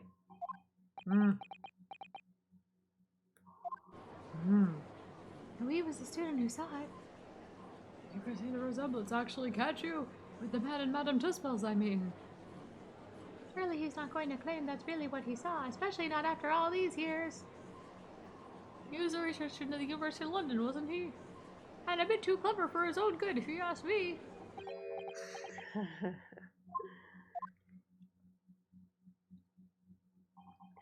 What an interesting twist. When at the time not one person would take me seriously. Yet now we are here 10 years later, and suddenly my story matters in a court of law, too.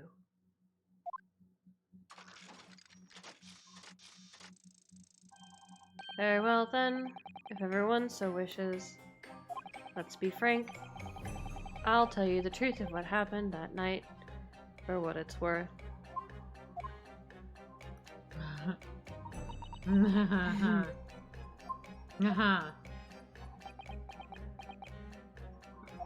Oh boy. So, Mr. Trevor, your testimony, please, about the events of that night 10 years ago.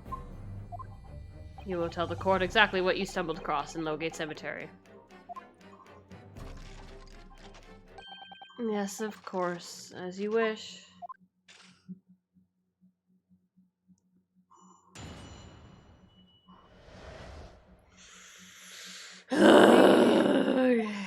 The reason I was in Lowgate Cemetery Hall 10 years ago was for a spot of moonlighting, shall we say.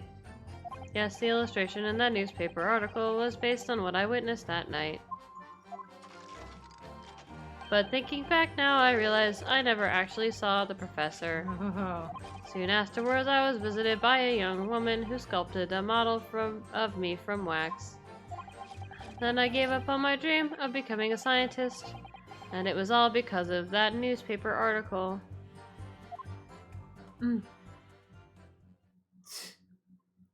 Wait a minute, you're claiming that you didn't actually see the professor now?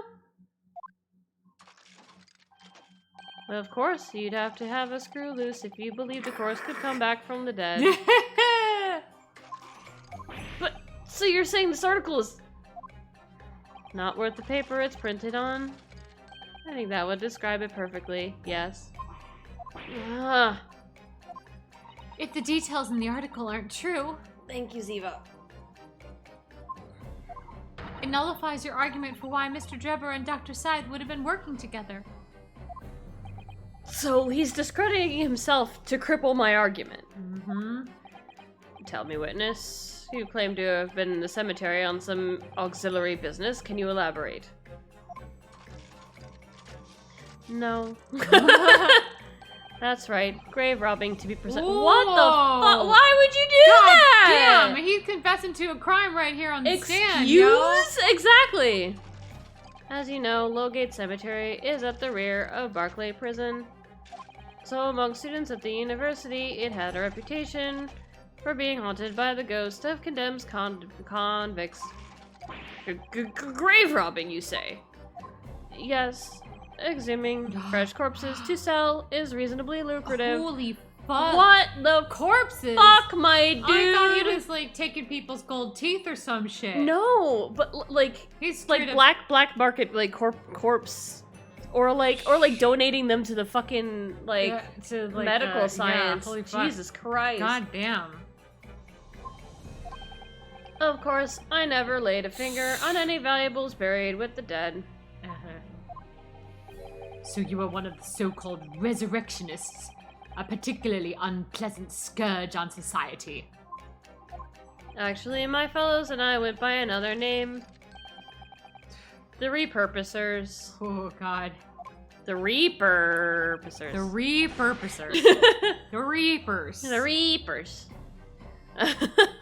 Oh, that's quite beyond the pale. You would invite divine retribution, sure. Yes, well, I think I suffered retribution enough. The Daily Circus eventually unearthed my name and put it in print. It caused me a great many headaches. In the end, I had to leave the ministry.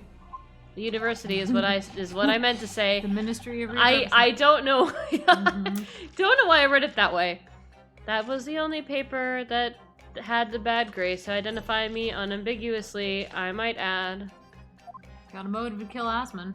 I see. Oh, can you do the history? After Zeke's talks. Mm-hmm. Yep. Oh, Zeke's is bringing this up. Mm-hmm. Because he's like, I read the fucking article. Mm-hmm. Out of interest, who drew the illustration for this article? You can read the signature.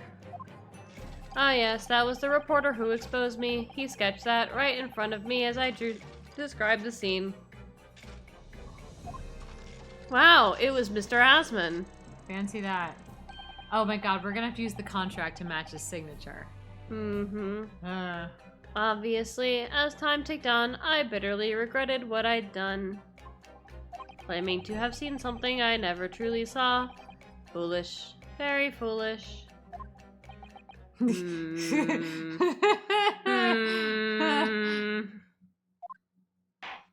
Well, counsel for the defense, you may proceed to the cross-examination now. At once, my lord. I love his way of being like, I don't know about that. Yeah.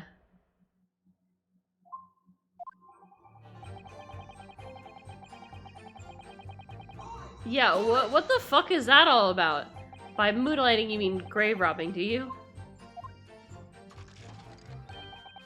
Surely you only need to look at the graveyard scene and my appearance to gauge the answer for that. Man, I missed the time where you were one of the witnesses. Lantern and spade. But it's a shovel. I'm kidding. Not now, my learned friend. But who on earth would want to bury a dead body? Who would want to buy a dead body? Lots of people want to bury one. Any major hospital. A hospital? In order to better understand the human body, the study of anatomy is crucial to medical science. There isn't a hospital in the world that has enough specimens to work with. God. Is she Though a obviously, repurposer? though obviously they can't openly express an interest in obtaining more by dubious means. As aspiring scientists, we young research students had no money to work with, as I'm sure you can imagine. So we made surreptitious arrangements with the hospital via some of our medical student acquaintances. Holy fuck. I did not expect this to be, like, the situation with these poor scientists. What the fuck? We would never take anything of value from the graves. This was all for the furtherance of science, you see. Just their bodies. That's what we all told ourselves every time we stole into the graveyard at night, spade in hand. You realize body snatching is a serious crime. It's even a crime. If you were caught, you could expect the gravest of consequences. See what I did there? We students were caught between the hammer and the anvil. We needed funds to research. Professor Hairbrain said exactly the same. I'm quite speechless at the apparent levity of which you've revealed this abhorrent behavior. Well, if you wanted to know why I was there at Lowgate Cemetery, that's the reason. But I never expected to find it the way it did, and I regret it to this day. Insane. Insane. Hold it! The strange happening at Lowgate Cemetery, which you now deny. Not entirely. I ran to fetch the police at the time, you know. I was shaking like a leaf. But they didn't believe a word of it. In fact, I was very nearly arrested myself. You know, for grave robbing. Mm-hmm. So you went to the papers instead. I started big with the London news, but unsurprisingly, they didn't want to know either. In the end, though, it was reported from the gossip rags, the gutter press, that came to get my story. And it spread like the plague throughout the capital, as gossip-hungry Londoners lapped up the tale. Can you look at the court record for a second? I want to see the photo from the newspaper again. So Asmund drew it like kind of like a skull. Yeah. Doesn't look he didn't draw it like a helmet. He drew Well, it he like did it a little death's- bit like a helmet, because it's like those rivets on it. Yeah, okay. Yeah, I guess I see that. I'm just trying to figure out, like, obviously the government would have told the papers not to publish anything Right. that could reveal this guy. The story was in every single paper at the time, with the exception of some broadsheets. And yet only 2 or 3 of them actually interviewed me personally. Most of the accounts turned out to be very imperceptive of interpretive ghost stories. What about the article in the Daily Circus? That particular journalist found me at my dormitory. I don't know how, but he discovered my name. So I recounted to him exactly what happened on that night.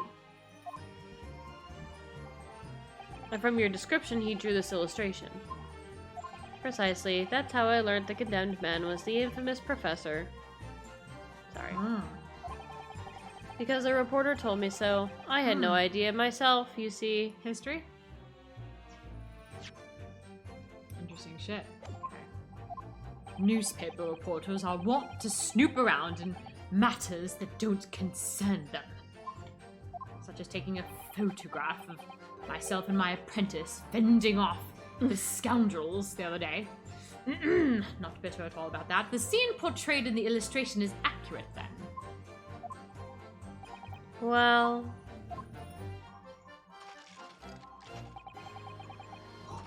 Hold it! What are you talking about? Well, he literally didn't see his face. I think I explained already, didn't I?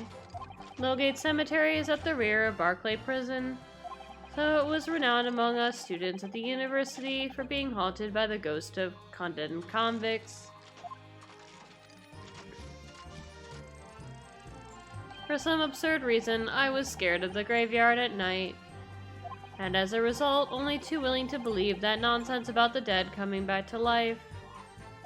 But you said you actually saw it.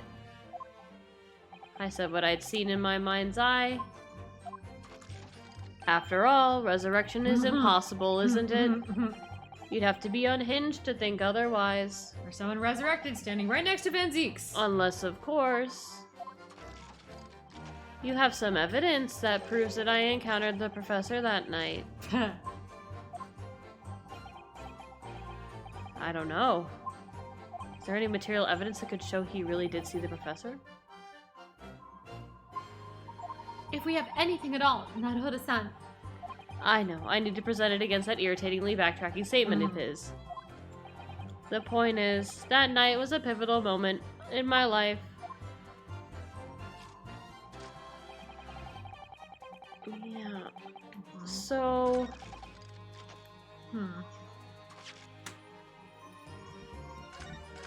I'm gonna go out on a limb here. Uh-huh. And I'm gonna load it up if it's not correct. Okay, what you got?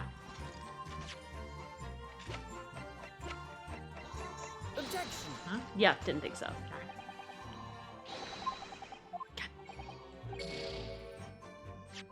Yeah, I didn't think so, but I had to try.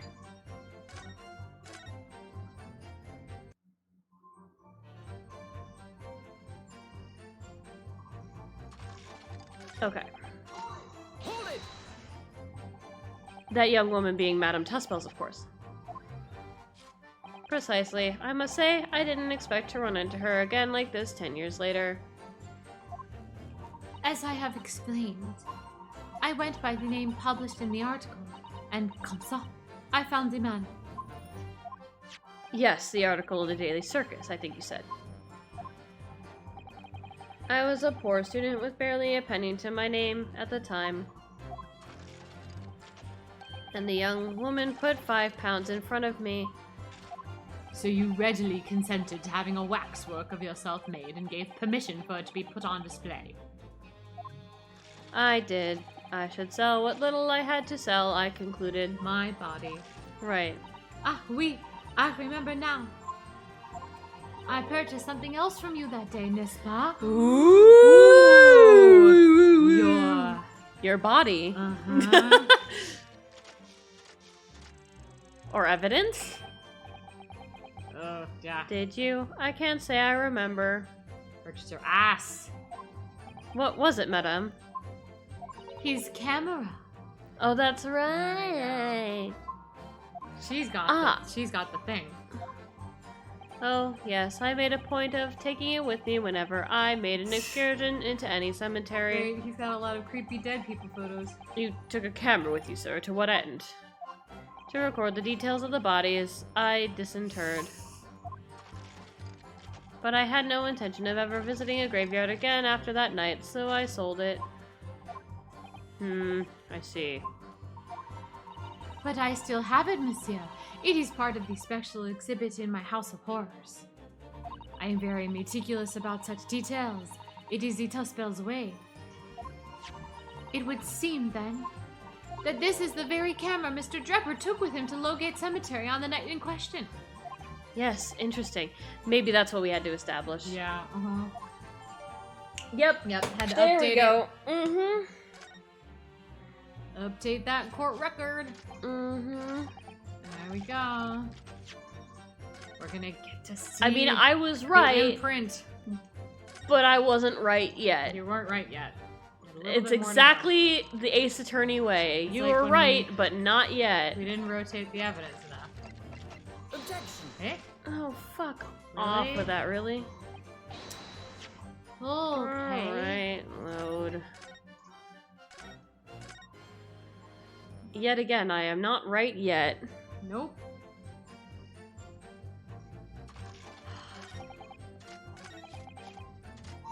Alright, let's get more shit on that, I guess. This article, you mean, published by the Daily Circus. Yes, somebody informed the dean that it was my name that appeared in the article, and carelessly let slip after night after night, I was digging up graves, hardly a model student, you might say. The university's reputation was inextricably defiled, and I was expelled as a result. Mon Dieu, I had no idea. And having been run out of university, you found employment in a somewhat specialist trade.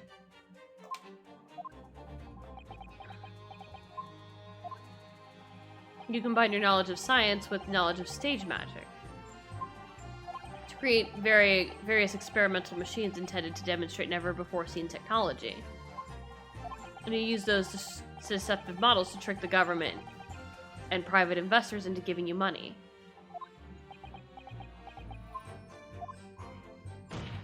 Professor Albert Harebrain was just your latest victim, wasn't he? Whatever are you talking about? I have no recollection of doing anything of the sort.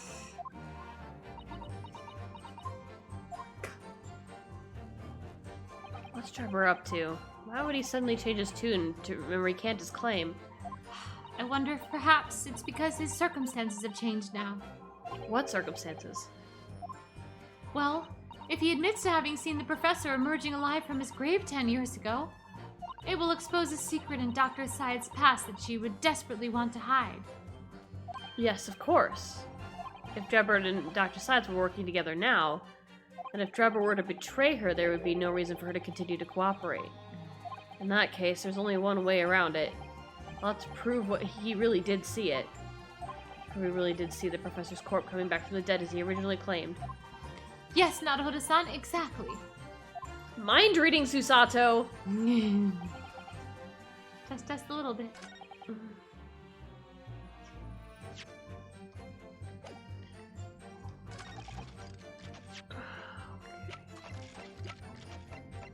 What if I rotate the evidence again? Yeah. Okay, there's nothing in here. We don't have to talk about it.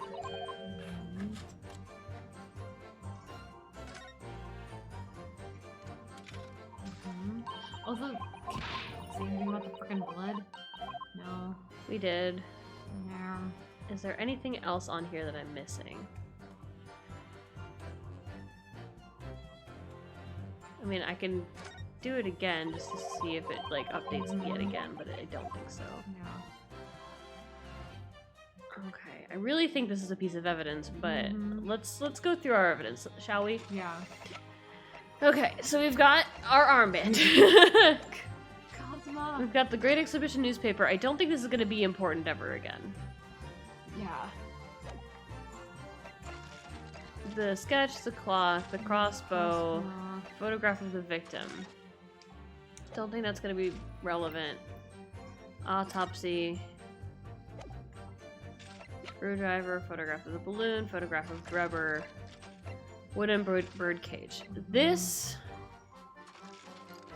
I think this is actually the evidence, but... We did the glass. We've used the trophy. Have we? Didn't we use that to prove he was actually a scientist? No, we tried to, but it wasn't Oh. actually the thing. Is there still nothing for us to do on the waxwork head? We've examined it thoroughly, right? Well, like, all we have is that, like, lock. Yeah, okay. So we can't actually do anything with that. We used the autopsy report, that's the contract we're just gonna use to prove the signature. Right.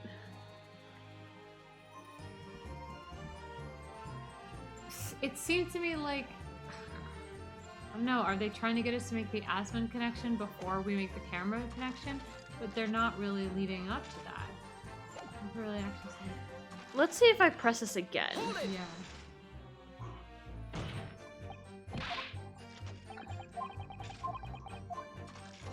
I'm not gonna reread the whole thing, but maybe...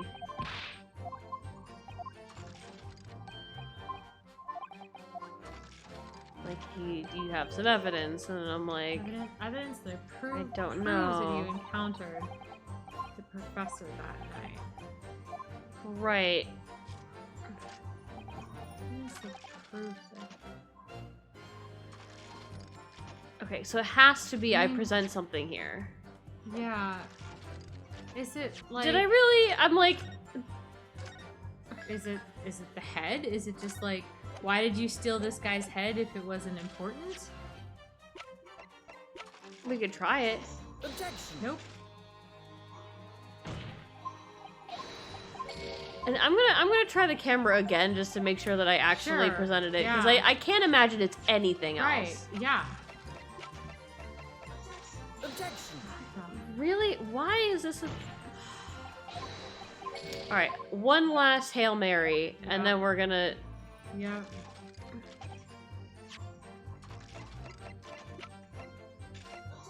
Objection.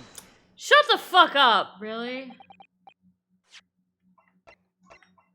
Alright. I was like, there's only 3 things it could possibly Yeah. be. So I'm gonna present all of the three things. Mhm. This is, of course, the one that I didn't actually think it was. Mother... Fucker! Okay. Objection. Alright, you son of a bitch. Sorry, Mr. Drebber, but I don't believe that. Don't believe what? Your latest claim. You did see the professor on that night, 10 years ago. Oh dear. We seem to be at odds, but I was there, and you were not. I know what I didn't see. The illustration with this article was drawn based upon what you told the journalist that you witnessed. A figure emerging from a tomb, wearing an iron mask. Aha. Aha. Yes. When the killer was tried 10 years ago, this is a very important point. It was decided in the closed court's ruling that the man would wear the mask to hide his identity. It wasn't to be removed even during his execution and subsequent burial. Excuse me? They really did not want anyone to know who this guy was. Yeah. Okay, so it's either because it was like a fucking member of British royalty or something, or it was because it was someone Japanese. It's gonna be like some diplomatic incident, or was something about diplomacy. It's either diplomacy or it's that there would be like a great. So how did Tuspils get, actually get to How get the his fuck face? did Tuspils get? Because she wasn't actually presented with the actual guy. There's just no way. It should have been. It was probably a different guy. Not even the prison wardens were to see the man's face. But obviously, the provision of the mask was not public knowledge. So, Mr. Drebber, as you've just heard, a lowly student of the University of London certainly wouldn't have known about the condemned man's mask. Unless you'd actually seen the professor that night. It's inconceivable that the artist would have included the mask in that illustration. That's not something I would have known. Hello? Goddamn. Ace Attorney, hello? Wow. He's getting ahead of us here. Right? Order, order, order. Well, Mr. Drebber.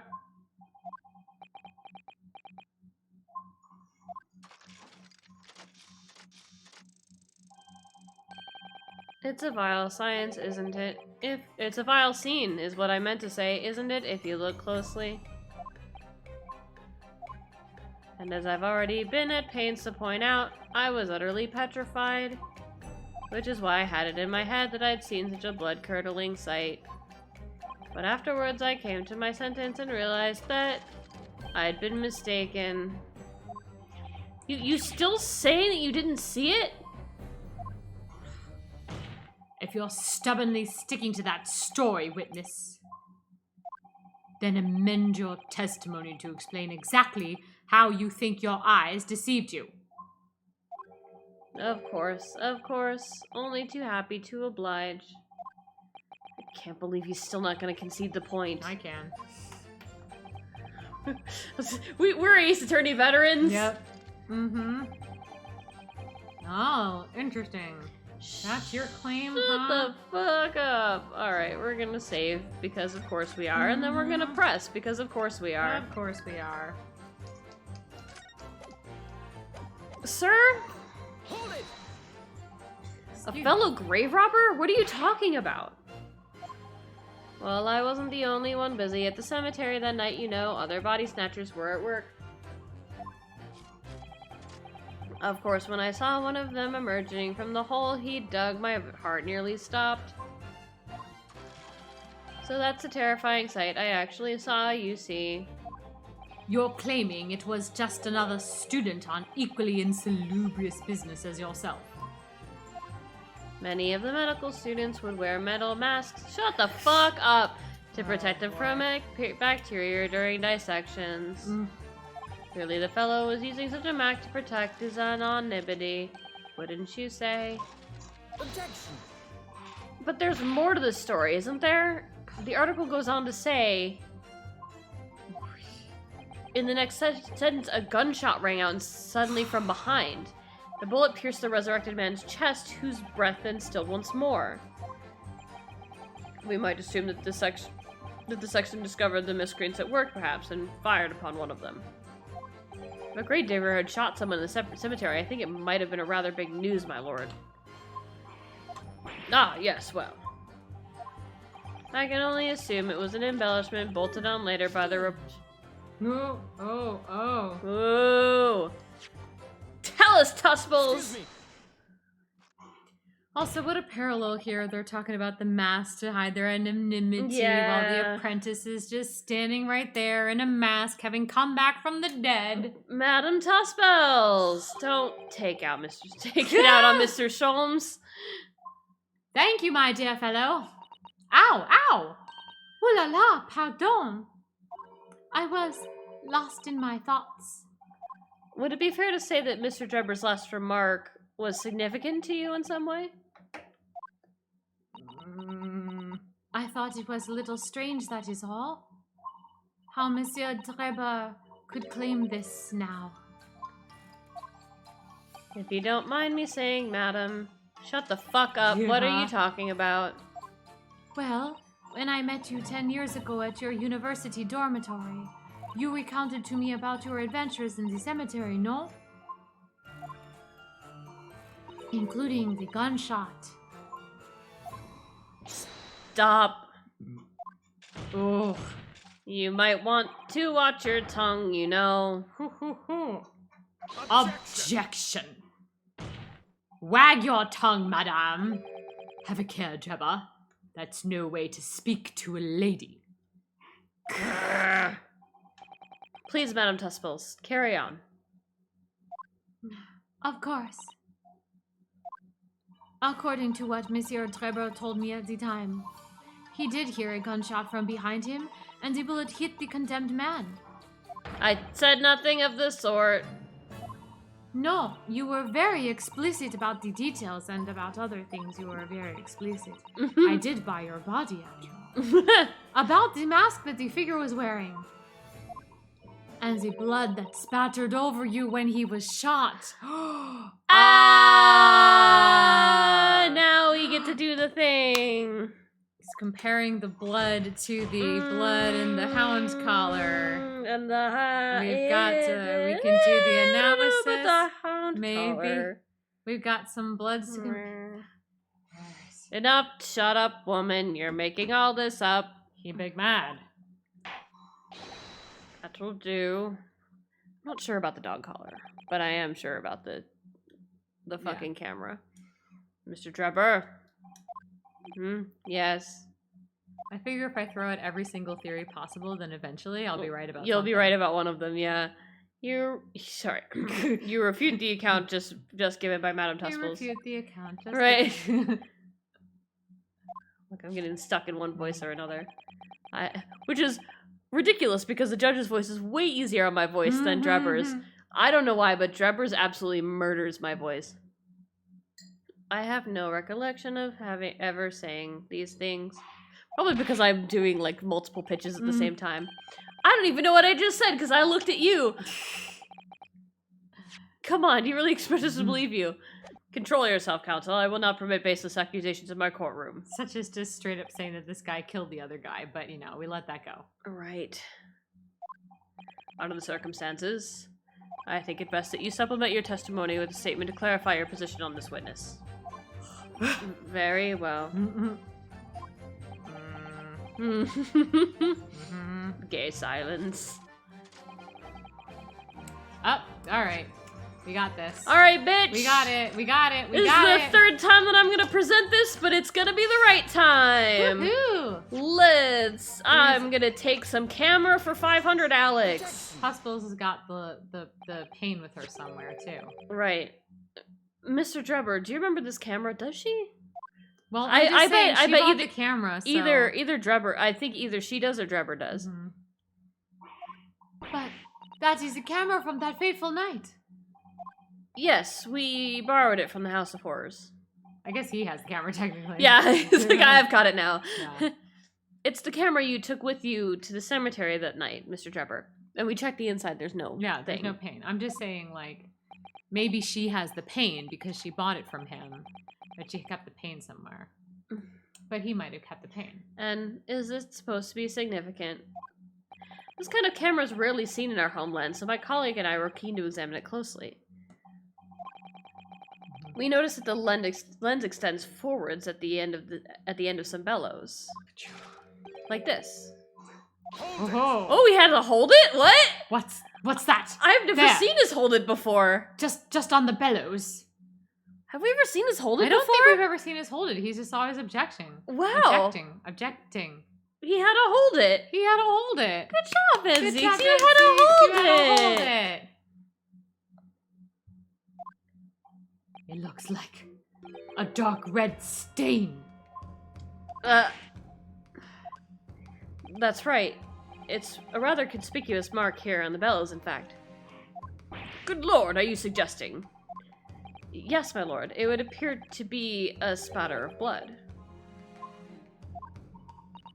Something that can be confirmed with a simple chemical test. Isn't that right, Dr. Scythe? Oh. It would be difficult to determine if it was human blood and not the blood of some animal.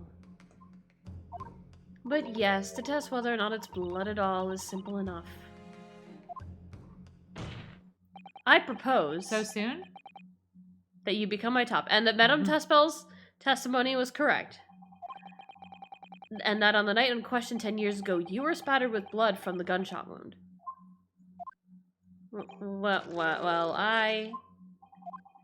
And that furthermore, you really did witness the condemned professor emerging from his tomb. Yeah. Ugh.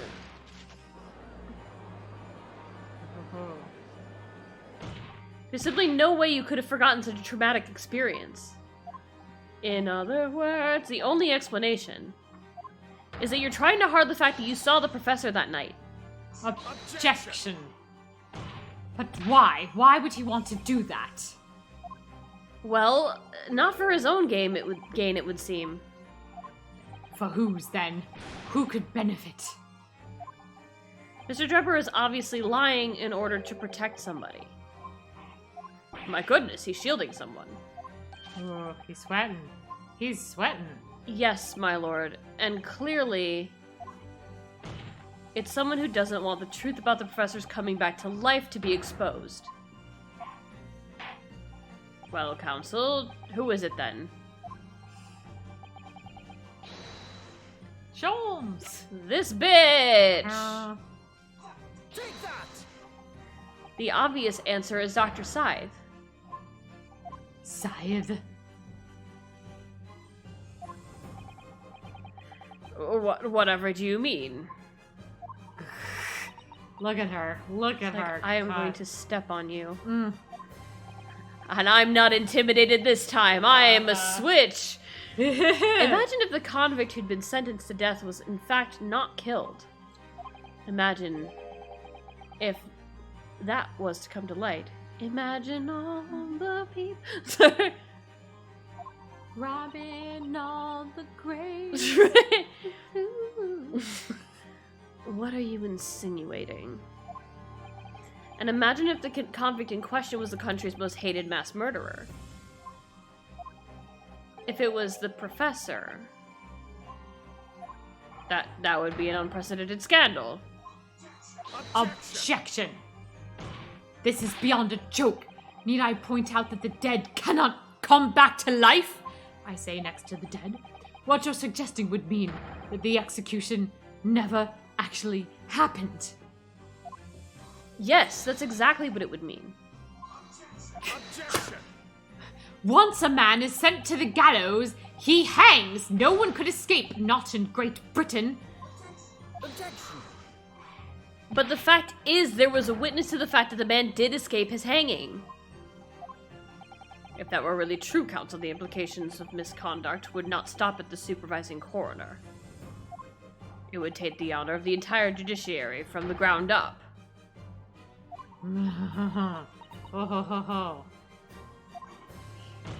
And it's exactly because of those monumental repercussions that Dr. Scythe would consent to any demand made of her by someone who threatened to expose the secret.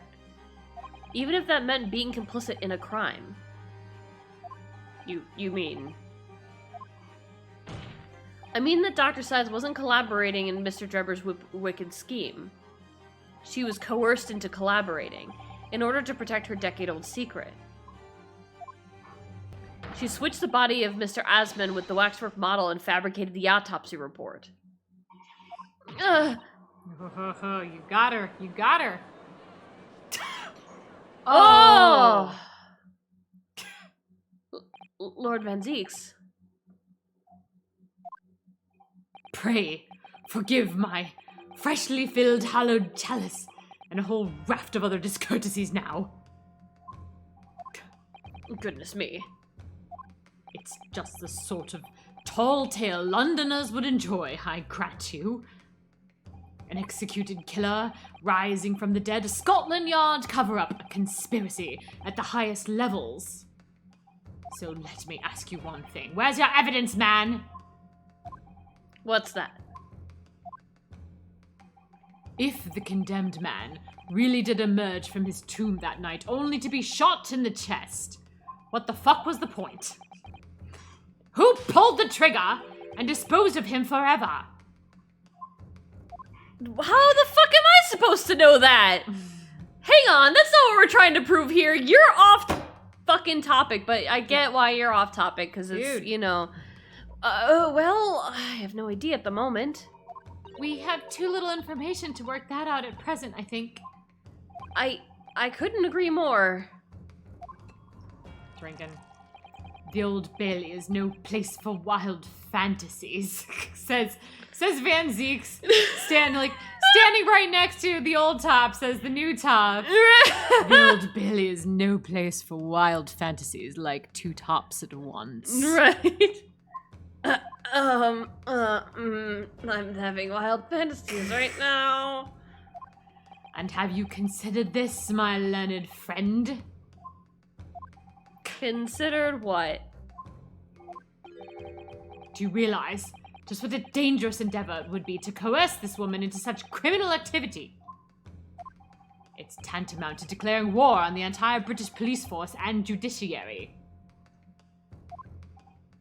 Quite hard to imagine any sum of money being offered for research could warrant it.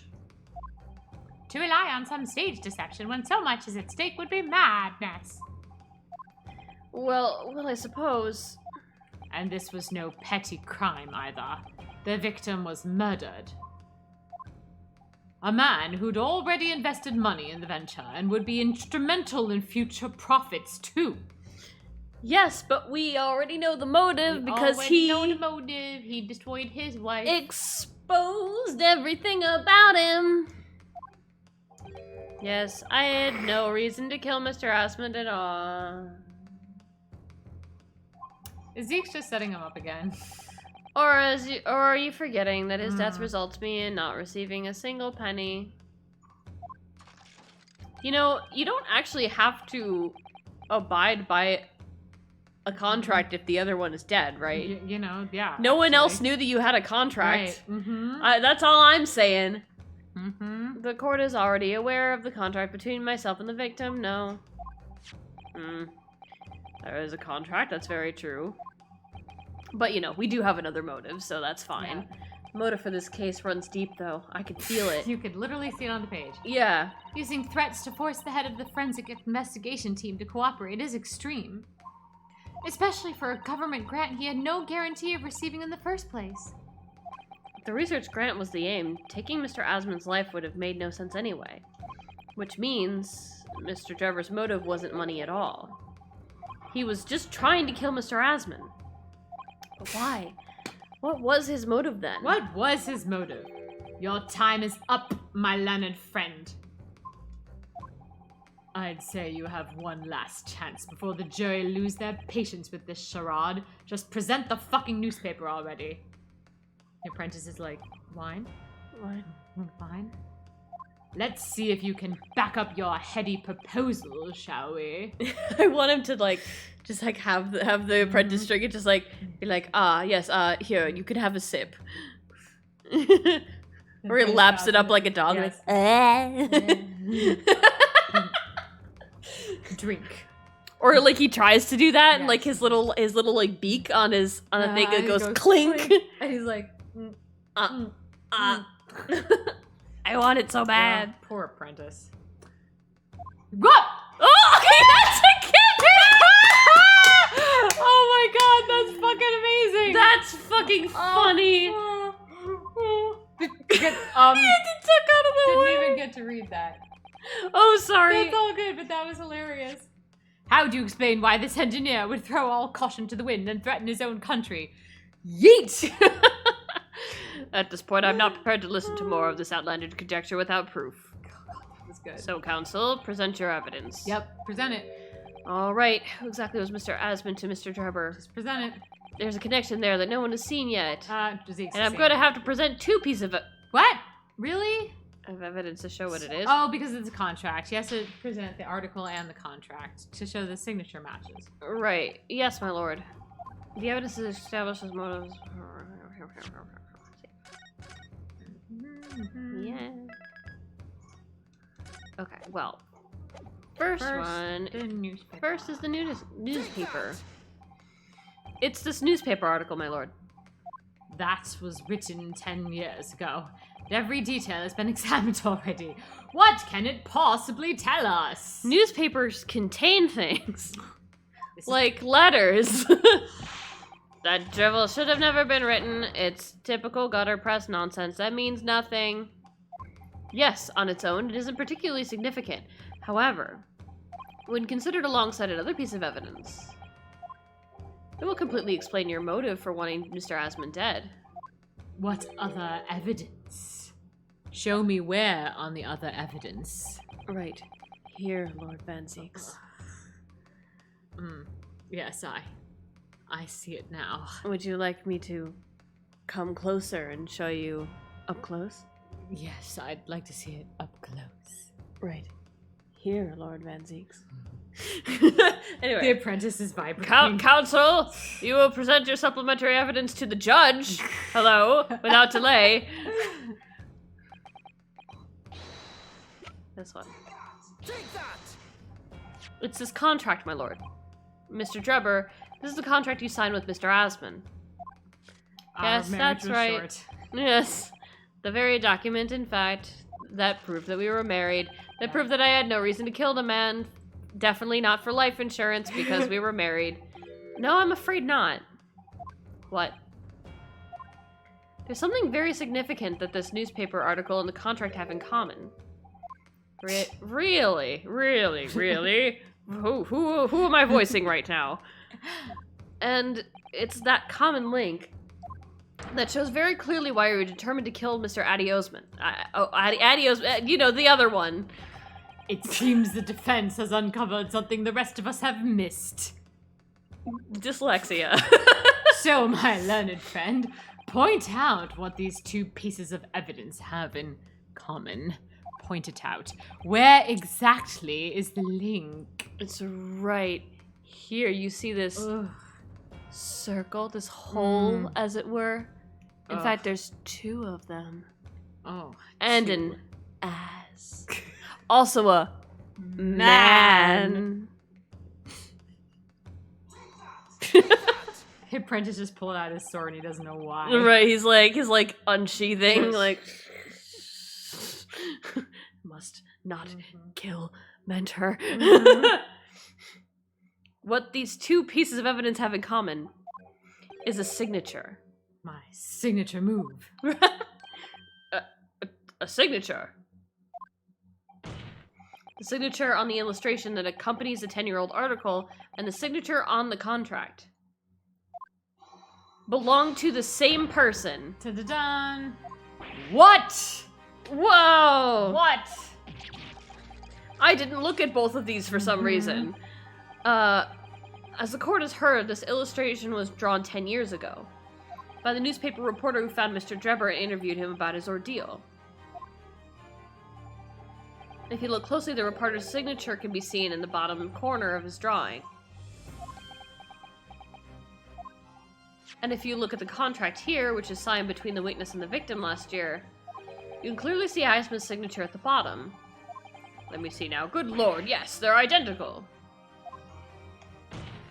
In short, the journalist who drew the illustration and wrote the article published about Mr. Drebber 10 years ago was a victim of this case, Mr. Odie Asman.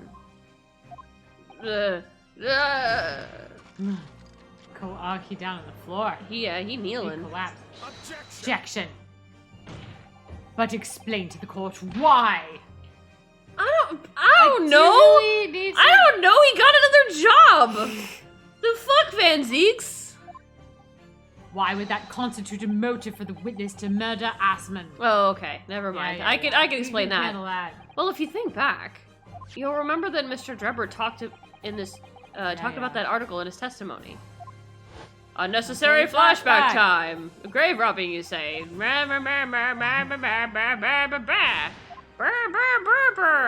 We just went through this about 10 minutes ago. Do we really need to do it again? Oh my god, come Wow, on, my really? dude. Memory of a gnat here. Right. He gave up on his dreams. At the time, you were a student at the university in London who dreamt of becoming a scientist. But you were broke as shit. However, this single newspaper article changed your entire life. So, Mr. Asman used to be a newspaper journalist, did he? He did, my lord. In fact, it's a widely held belief that Asman managed to position himself at the heart of his criminal network, thanks to the many dubious connections he made during his time as a reporter. I did read the paper all this time, you see. Just had to make my learned friend prove it. So you had to give up on your dream and leave the university. You lost everything. Eventually you found yourself working in the field of science, but only in the shadows. And all because of that article. Written by Mr. Asman. Enough.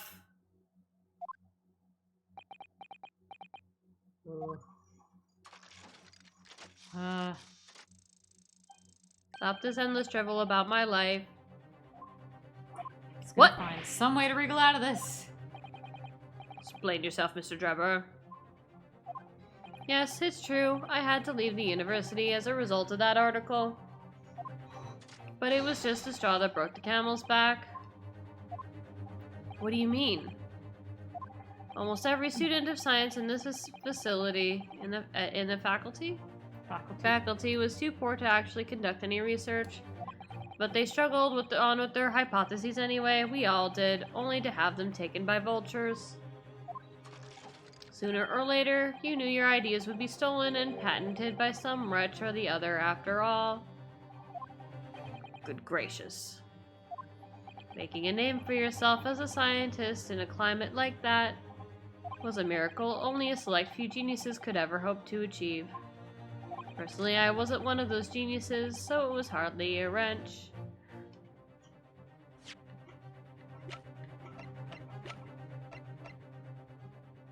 Shut the fuck up! You weren't a genius.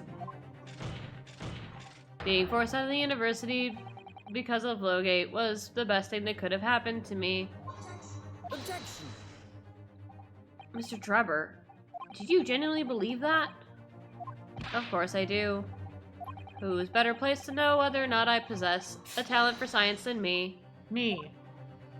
I'm sorry to say that your words don't ring true at all. How dare you? And I have evidence to prove it. It's trophy time. How are you in a position to say anything about me? I don't know you from Adam. Fine, if you think you have evidence, go ahead, show it. What could you probably have said? I was happy to leave you because I like talent. Yeah, fuck off. You were excellent, my dude. Do you remember this, Mr. Drebber? We found it at your workshop. Is that a Royal Society trophy for excellence in science? Yes, Van Zeeks, you actually even presented this earlier in this trial. I don't know why you're so shocked to see it. What exactly is this trophy, Council? It's the greatest honor that can be bestowed upon a young scientist, my lord. There is no higher accolade. It recognizes emerging talent and promises a bright future. Good gracious. Your prospects for the future were excellent, weren't they, Mr. Drebber? Because even then, you were a genius in your field. But you lost everything, you had no more future. Your talents would go to waste. All as a result of this one newspaper article. Whatever. I don't know when you realized who Mr. Asman was. But when it dawned on you that he was the same journalist who 10 years ago ruined your life. It's abundantly clear that you had no intention of forgiving the man.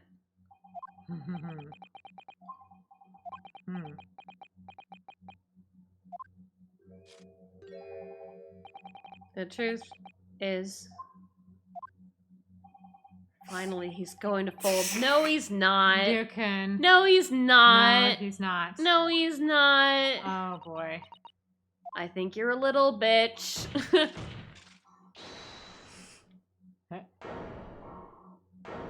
Scythe? Yep. Yep. Ugh, she's not letting it happen. Fine. Clearly this has run its course now. What? I admit it. All of it. Ooh, she's Whoa. going to be admitting it for a reason that's like Yes. totally unrelated. Yep. What? What are you doing? It's exactly as the Japanese man said. I was coerced into going along with this man's plot to murder the victim, on the condition that he kept my dirty secret from 10 years ago.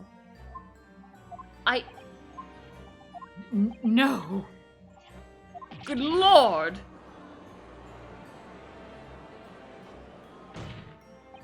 Dr. Scythe, do you realize what you're saying, woman? It's all true. That day, when I arrived at the Crystal Tower and saw the bird cage, my heart nearly stopped beating.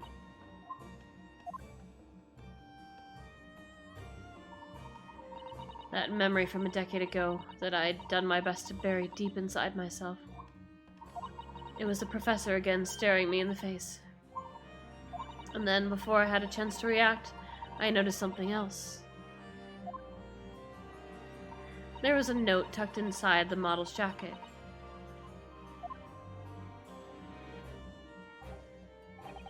Dr. Scythe, you will go along with my plan. From someone who knows the truth about what really happened that night 10 years ago.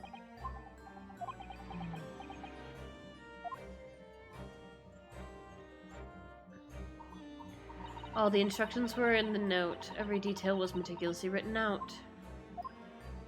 I had no choice but to do what it said. I made the necessary alterations to the scene and fabricated the autopsy report as instructed. What if she's like, but I never ever fabricated anything else, ever? Right. There was really no other choice. It had to be done to protect the judiciary. She's also kind of pulling a Gregson here. I can only apologize now.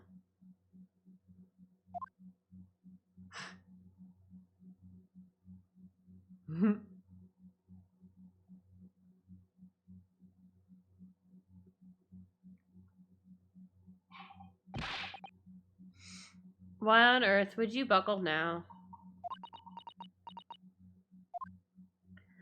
Well, there's no point in trying to hide it anymore, is there? I would have done anything to stop it from coming out, even collaborate in a murder. But the great lie about the execution 10 years ago has been exposed. Whatever happens, I'm finished.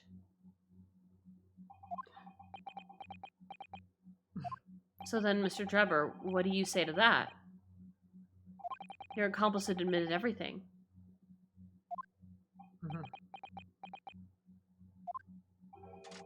Surely it goes without saying. You admit your part in it too, then. I admit nothing at all.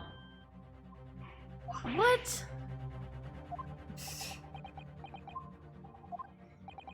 Have you forgotten that the kinesis machine was ripped to shreds by an explosion?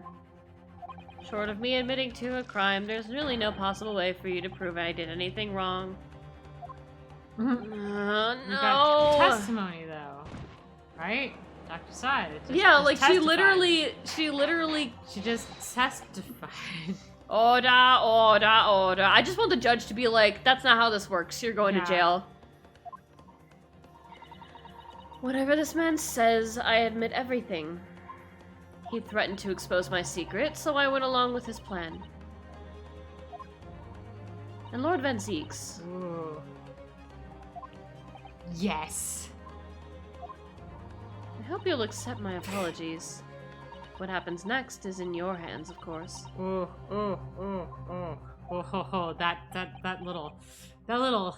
little upturn of her. Oh boy. Mm-hmm.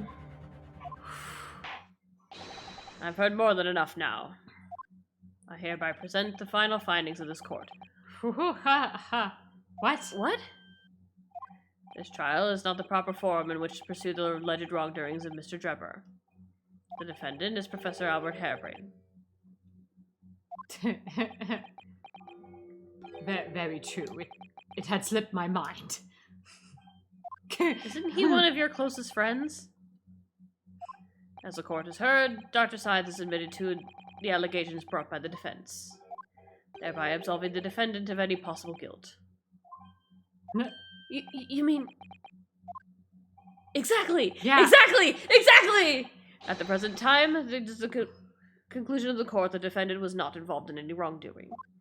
Does the prosecution have any objection? No, Your Honor. But we were so close. None, my lord. Congratulations, Naruhodo-san. Let's wait until the verdict is passed down, please. You've proven Professor Harebrain's innocence, maybe? Without further ado, then, the adjudication. Unless the prosecution or defense have any other matters to discuss. Oh god, just give us the not guilty, please. Zeeks does not want this to get away. We're definitely gonna have to defend Van Zeeks in the next one. Yeah, for fucking sure. I don't know. Yeah. This doesn't feel quite right. Yeah, they didn't get to the truth. It's like they didn't get to the truth. Why did Dr. Scythe suddenly admit to it like that? Is everything alright, Naruhodo-san? Like you said before, the way the trial is set to end now, the judge will certainly deliver a verdict of not guilty. Is that really what we want? What the defense should be pushing for now is... Oh God. no! Damn. This feels like the fucking McGilded trial. God, Ah! Oh, jeez, baby. What I want is immediate adjudication. That's what I want. So you want, But what Ryukun wants is to pursue the truth. So Let's do further testimony. Objection. Oh. The defense objects to the trial ending at this time, my lord. I beg your pardon. What the fuck?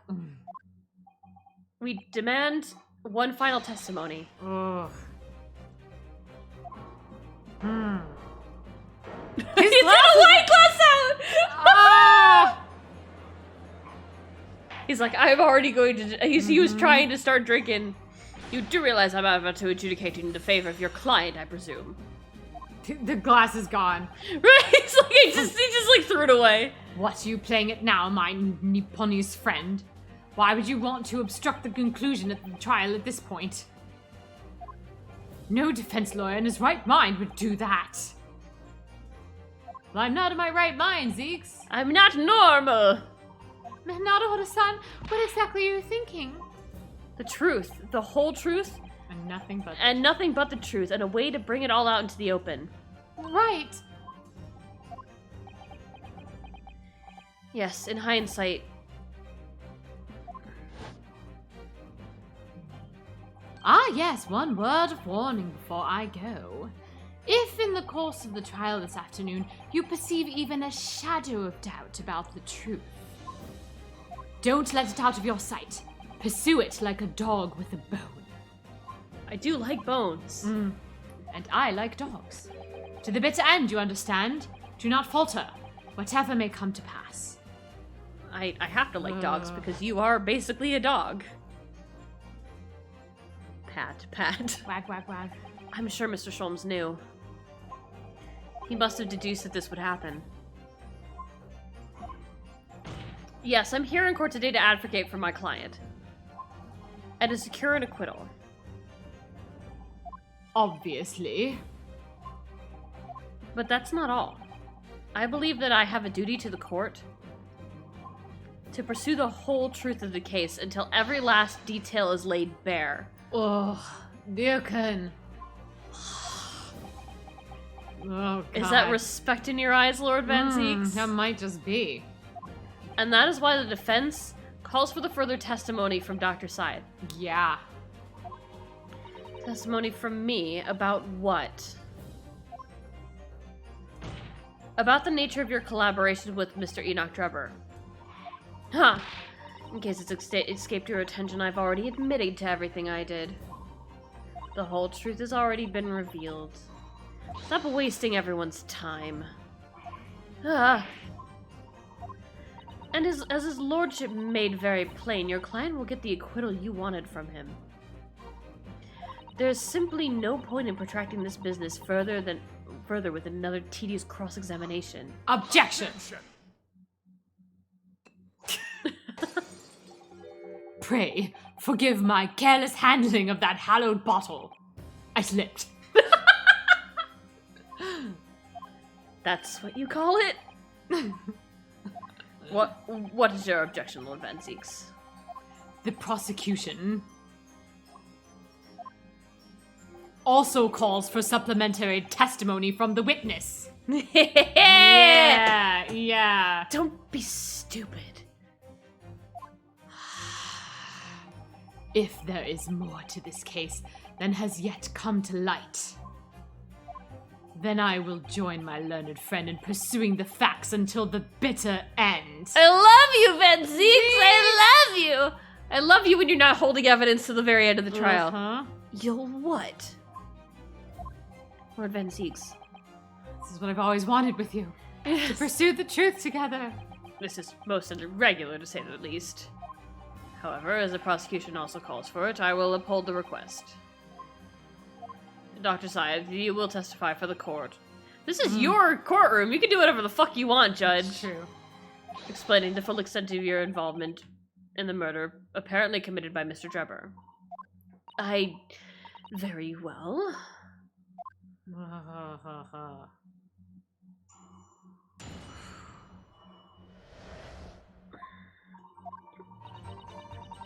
Ugh.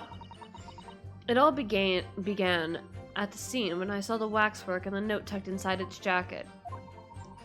The actual body of the victim, as indicated in the note's instruction, was beneath the experimentation stage. The body had to be arranged in certain ways to implicate the defendant, which was my job. I enlisted the help of the entire forensic investigation team to dress the scene appropriately. The truth about the execution 10 years ago is a state secret of the highest level. I had to protect it. So I was right. The stage and the machine were all specifically designed for the deception. So it seems, and all meticulously prepared. You did well to see through it. You're a very shrewd boy. Ooh. You're a very shrewd boy. Shrewd boy. So kind of you to say. What about this autopsy report then? Updating it? Did you update it? All I did was record the location of the body being in the crystal tower instead of under the stage. That's all? That's a terrible corruption. Only my team were aware of the deceit, and only then only under my explicit instructions. Nobody else at Scotland Yard knew anything about it, I assure you. You must be thankful for small mercies, I suppose. Well, I believe that testimony has clarified everything. There's no particular need for a cross-examination, I would say. No, I disagree. I can't shake that feeling that something's wrong. Let's look at the expression on Dr. Sai's face. It's the defense's right to cross-examine any witness following testimony. What is it about you Japanese that makes you all so doggedly persistent? Alright, racism aside, please. Very well, if you so desire, counsel, proceed with the cross-examination. Yes, my lord.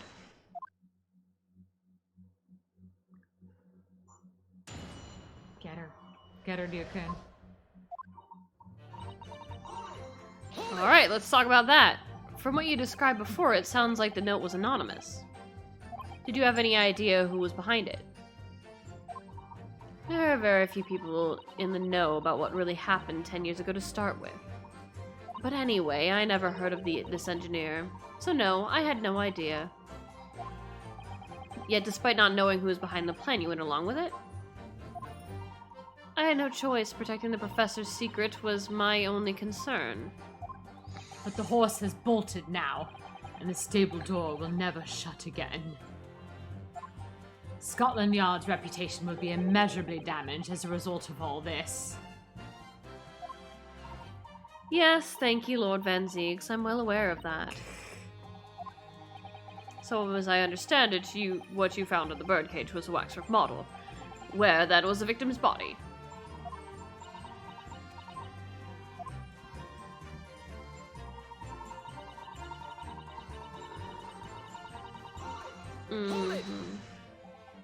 So you knew about the special construction of the stage used to carry out the trick then. Can I have the fucking note, please? That'd be good evidence. It was quite obvious what had happened with the victim in the waxwork. She probably would have burned it, though. Yeah.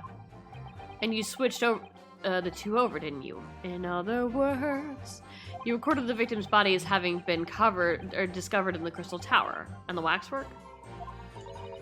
I wrapped it and sent it by carriage to the specified address at the specified time.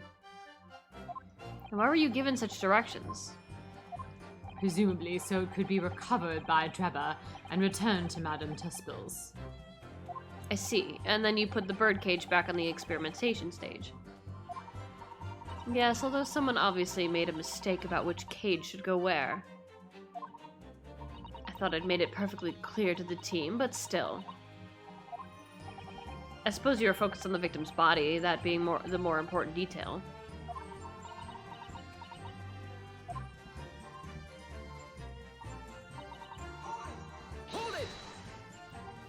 When you say arranged, I presume you mean with this? Yes, the instructions in the engineer's note said that something along the lines of fabricate some evidence to make it clear that Harebrain alone could have killed Mr. Asman. So you mean that was your doing? I fetched Harebrain's ridiculous screwdriver from the stage. Andrew. And took it with me, alone, to the abyss under the stage where the birdcage has fallen. Alone, Doctor. I didn't feel it would be appropriate to involve anybody in that particular part of the deception.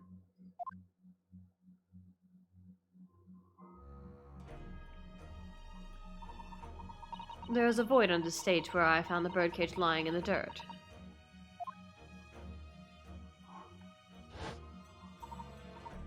I approached it, leaned down, and slowly opened it up. Maybe she killed the guy because he was like it was actually like some kind of knockout or something, and then Interesting.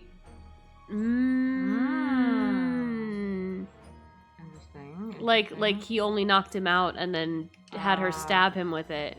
Interesting. I approached it, leaned down, and slowly opened it up. Then I took the screwdriver in both hands and plunged it into the man's chest.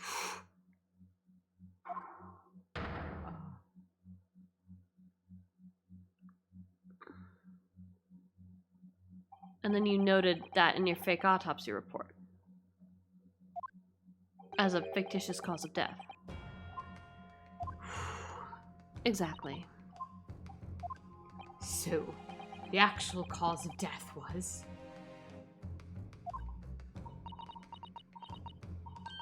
the trauma resulting in the 30-foot drop. My word. Mm. I'm not so sure about that. Mm-hmm. What is it, Mrs. Sato? Something about Dr. Side's last statement is playing on my mind, that's all. Yeah, I don't think that was it. I think she Mhm. actually killed him. Yeah, mine too. Dr. Scythe.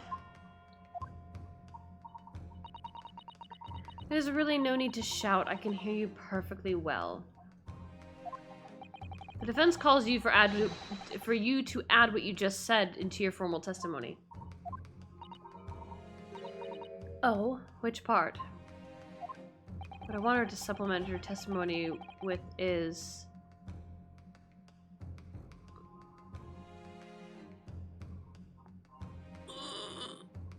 I think the cause of death?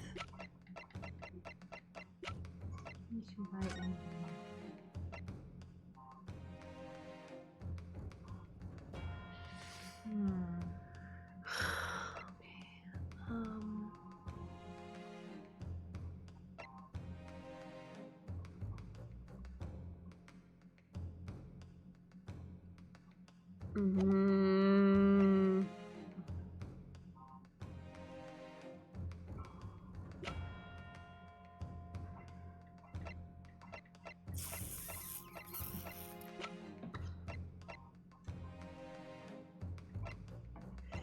30 feet is a pretty short drop, though. I don't think that would kill somebody, you know? Oh, I don't know. I don't know. Did I? I'm pretty sure I already saved, but I'm gonna save again. Yeah, I guess it's like... Because this implicates her in the stabbing of the guy. Yeah. But the real cause of death, that's where she's being dodgy. Yeah. Well, you can try this and see what happens. I'm gonna try this. Yeah. The real cause of death being followed by 30 feet. That part. Fine, if that's what you want. Just stop yelling, please.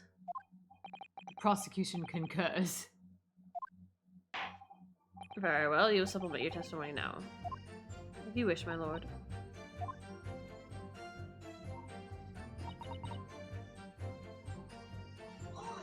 Hold it! You're quite sure of that? It was a result of a broken neck? Yes. As a professional, it was more than apparent. You'd never know just by looking at the photograph of the victim, though, would you? No, that's very true. Obviously not. Which is precisely why coroners are needed to determine the actual facts. Yes, assuming they can be trusted. Ooh.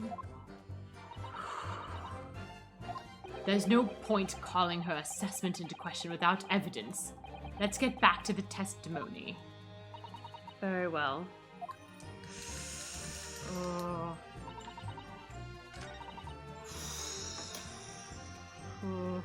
I'm sorry. We're getting places. Okay. We're gonna save, Mm-hmm. but here. Ah, I like it.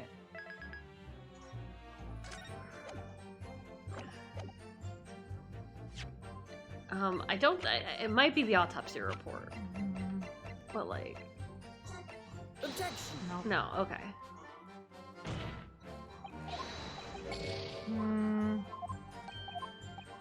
What? Wait. Severe statement. Okay, on. Actual cause of the natural. Because she. Okay, wait. Go to the court record. Go to the photo of Aspen. He's strapped into the thing.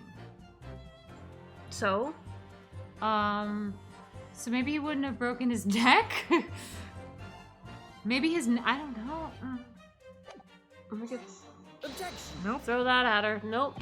Okay, so what I think, what I'm actually gonna do is I'm gonna reload the first one, and I'm gonna ask her to supplement the other thing, Mm-hmm. and see if that leads us onto a different path.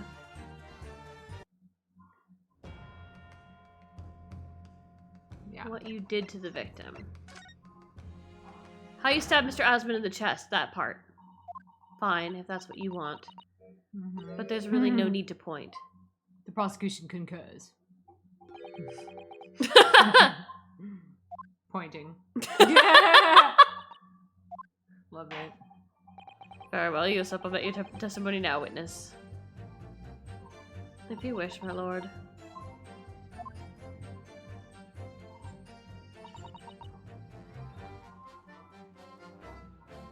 Over the victim hammer laid in the toppled. Alright, let's press it. Mm-hmm. So it was you who stabbed Mr. Asma with this. Yes, far easier than dissection, I assure you. No precision required. What a welcome change. The victim died instantly from a snapped neck. All I did was carry out the instructions I'd been given. As unflinchingly as ever, no doubt. I imagine you didn't bat an eyelid when you drove the weapon into his body. There was no need to bat my eyelids. And what else did you do to twist the fact? Remind the court, why don't you?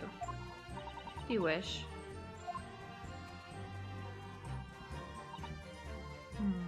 Okay, so I really do think it was the cause of death. Okay. We're gonna go back to this. Sorry, my friends. Oh, no. Actually, I think I could just go back to... I think I could go to this one.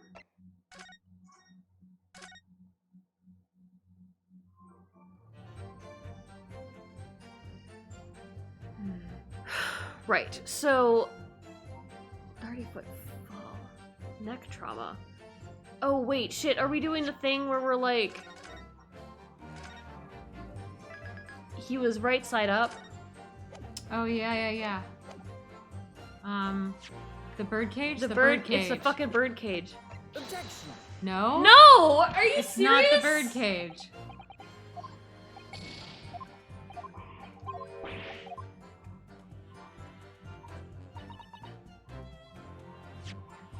You gotta be kidding me.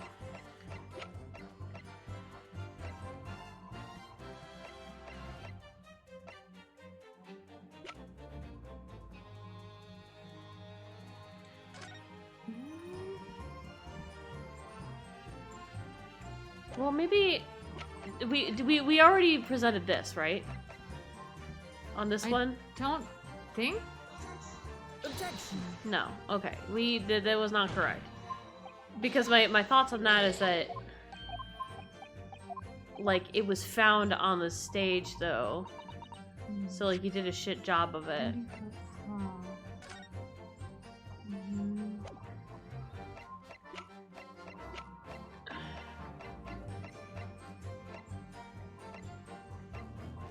Well, these would not be... Did I present this? I don't think so. I don't think I did. I don't know why that would be that, I don't though. know why either.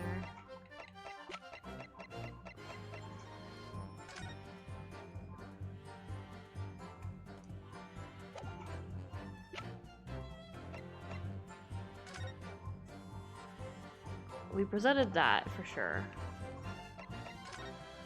Did we present this? I think so.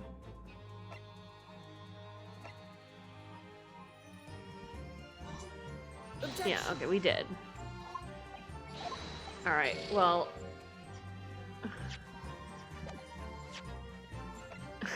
I'm sorry about throwing random evidence, but like...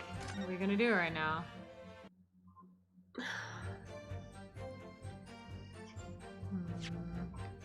Because this is the only one that he was like... That she was like, you know... And we already presented the autopsy report, right? Yes. Okay.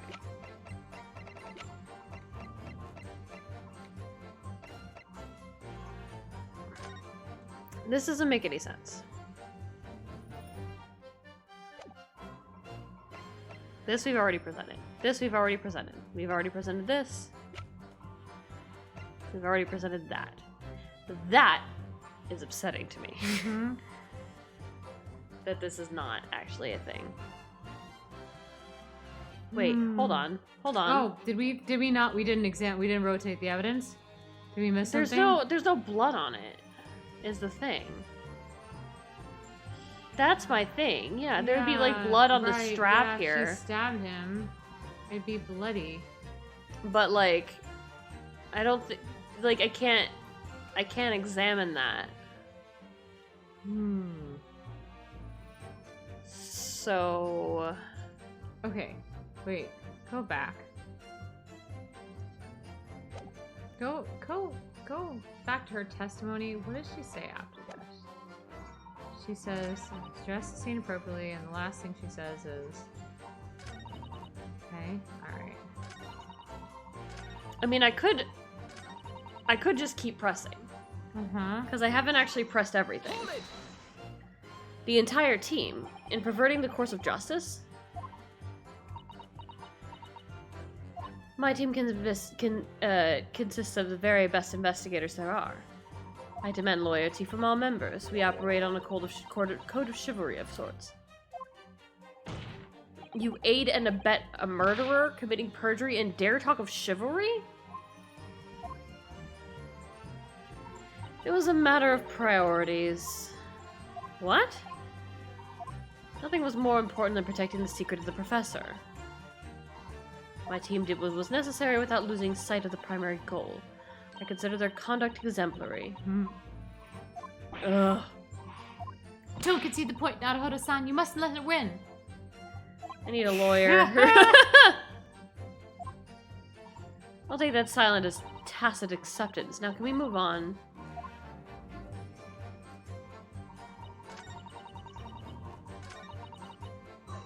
Hold it! But at what cost? Faith in Scotland Yard is going to suffer a terrible blow as a result of this. And your precious secret is out now anyway. Yes, as you say. I take full responsibility. Blow it down, Dr. Size! Surely there was some other way you could have protected the secret. No, there really wasn't. I've done my utmost, believe me. In many ways, I respect your determination. Oh, I nearly froze under that cold stare when she said that. I do believe she was being genuine, though, Naruhodo-san.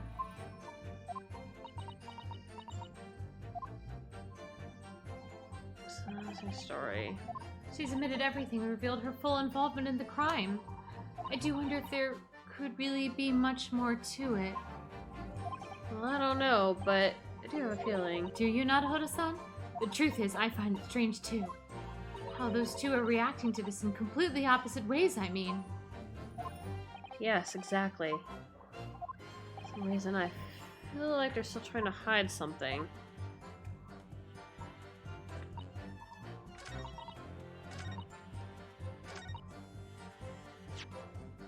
Okay.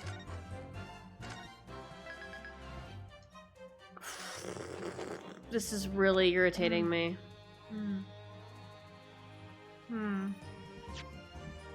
Also call the death with a neck trauma.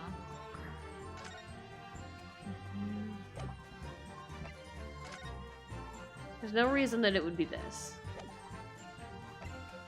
Did we present this? Did we present it? Try. It seems stupid. Objection! Nope. Okay, well, it was stupid.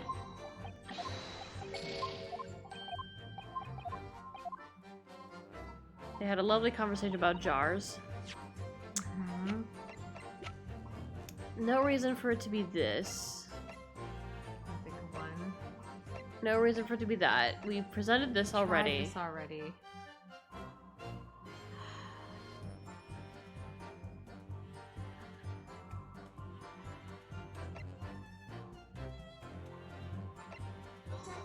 Objection! No reason it would be that, but I, you know, No, I'm why not? I'm down for trying everything at this point. And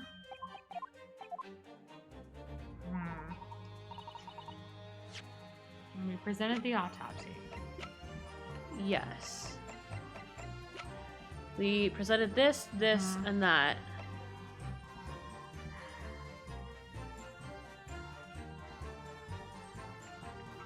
So maybe it's not actually this.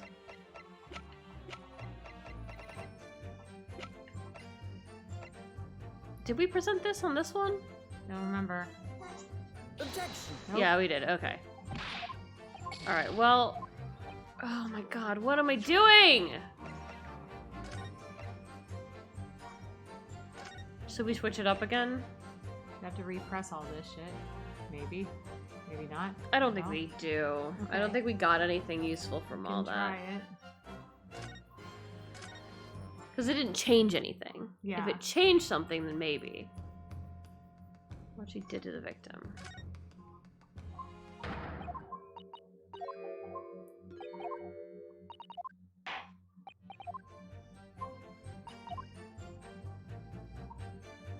Oh, sorry. Oops, sorry again. Just pressing the wrong damn button.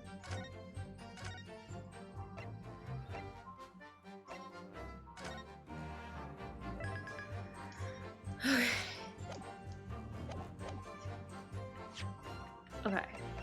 The crossbow. Well, Objection. what? Ah, I've got a nasty feeling. oh boy. Nasty boy. That this is an inconsistency points to extremely uncomfortable truth. What on earth is the matter, Council? Have you lost your tongue? I apologize, my lord. Dr. Scythe, in that last statement of yours, there's just one point that seems to defy explanation. I'm really not sure what he's on about right now. He's ahead of us. Out with it, my learned friend. There's an obvious inconsistency between your description and this photograph. Is there? Which shows a victim in the birdcage following the events that led to his death. Objection. It's... Oh. The blood isn't spattered all over the place because, like, they removed the thing, so shouldn't he be covered in blood? More blood than he is. I don't know. The court has already examined that photograph in depth. There's nothing new we can learn from it. Venzeeks, hello? Objection. Yes, we have already considered it, that's true. But we now know the facts to be different. What do you mean? I believe we should let the defense explain. I don't know. Well, okay, so... Alright, Hold so... on. So what is the statement the precisely? statement is...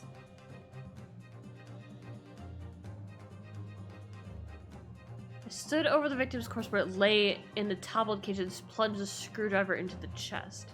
There's glass in the photo. Well, they She- put it there. They use that to fabricate the scene. Okay, if she stabbed the guy in the chest and then she removed it, then shouldn't he have gushed blood everywhere? Or... he's strapped in. I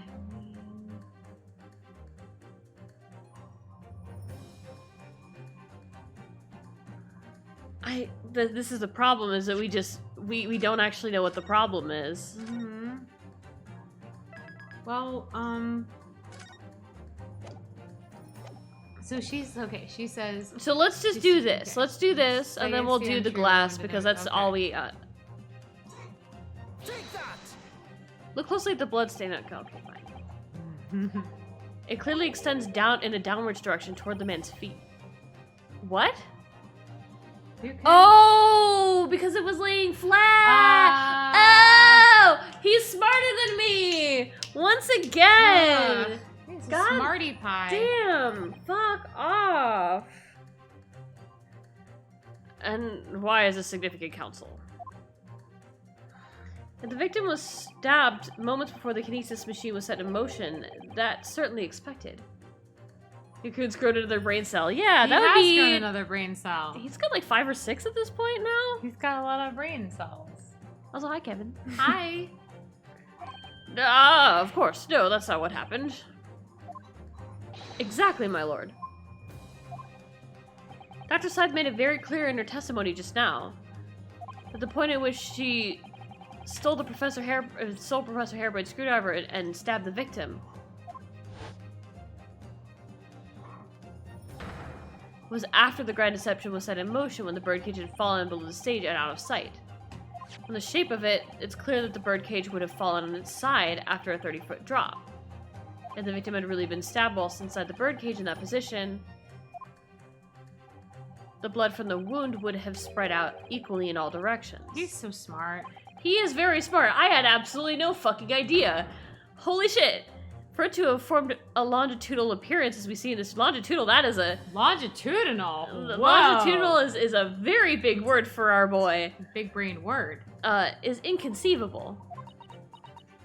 You got her. You got her. Given that the victim's blood seeped vertically downwards from the wound, it must be the case that you stabbed Mr. Asman. When you stabbed Mr. Asman, he was standing up. In short, Dr. Scythe, your latest testimony was a total fabrication. Maybe he fell, was getting back up out of the cage, and she's like, oh no, I gotta stab you. I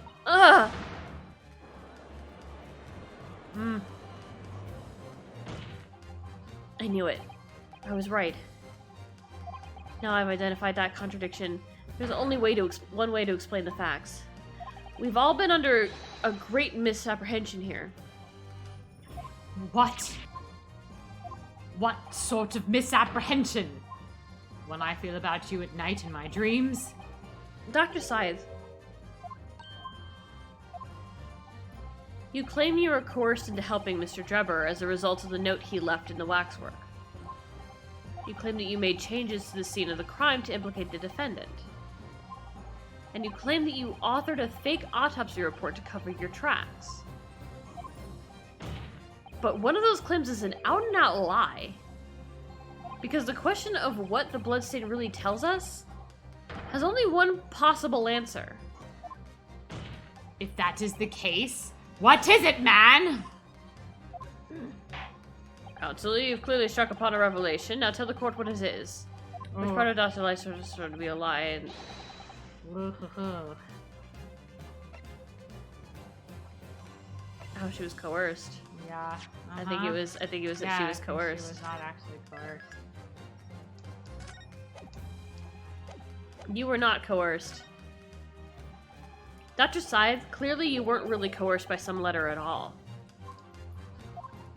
What? If you were, where's the note? Mm-hmm. It's nowhere to be seen. Mm-hmm.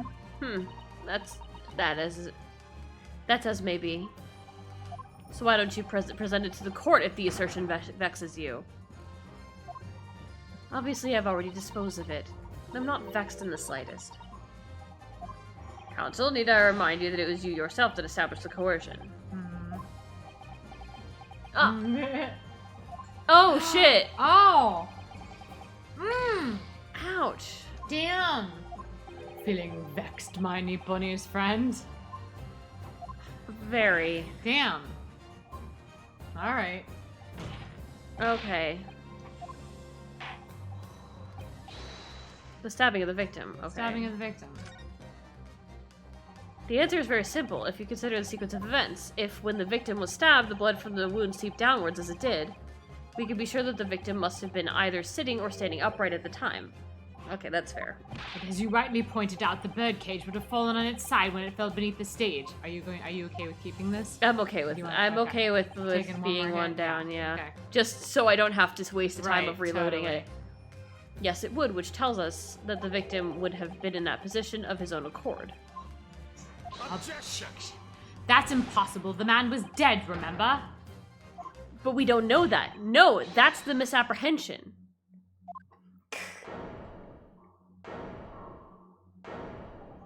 When the birdcage fell from the stage onto the void below, it must have hit ground with considerable force. Mm-hmm. But Mr. Asman didn't die in the fall.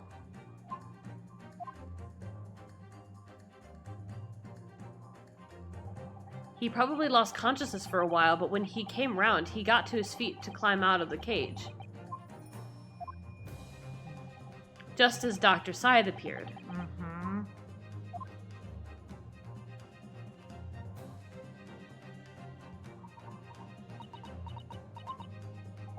If the victim was in fact alive at that point in time, it changes everything.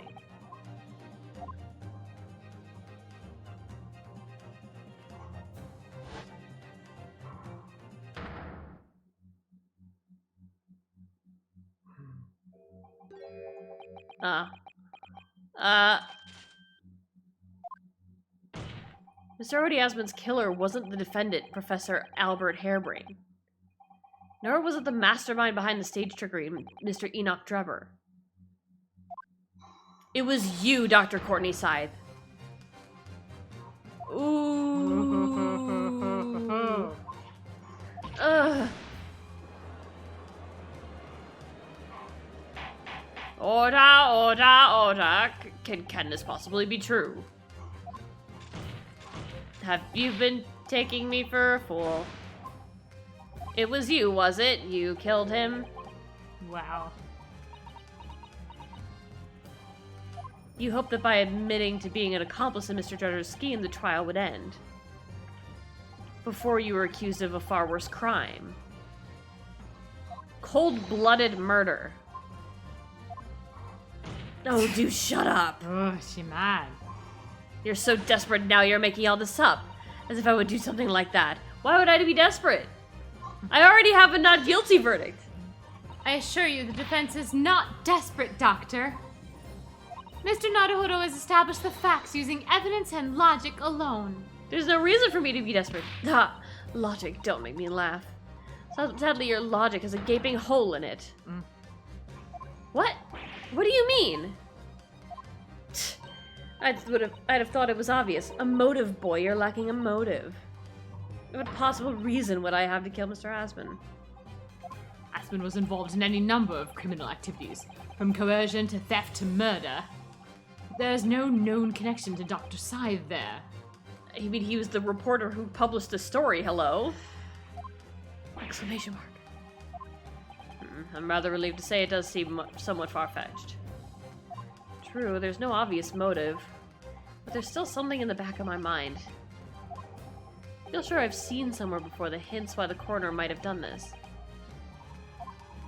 Yes, I might have tampered with the crime scene and concocted a fake report, but murdering someone for no reason is a very different story. Objection! No, when you questioned what possible reason you could have for wanting to kill Mr. Asman, something did come to mind. What? What was it, Count? Enlighten the court at once. You could do this, Dukin. Yes, we saw it yesterday, didn't we? Something that seemed strange, but we had no reason to suspect it at the time. There's a particular object that explains why... Scalpels? Scalpels, Oh, yeah. the scalpels. The scalpels were weird. Yeah, the 500 scalpels The or 500 whatever. scalpels.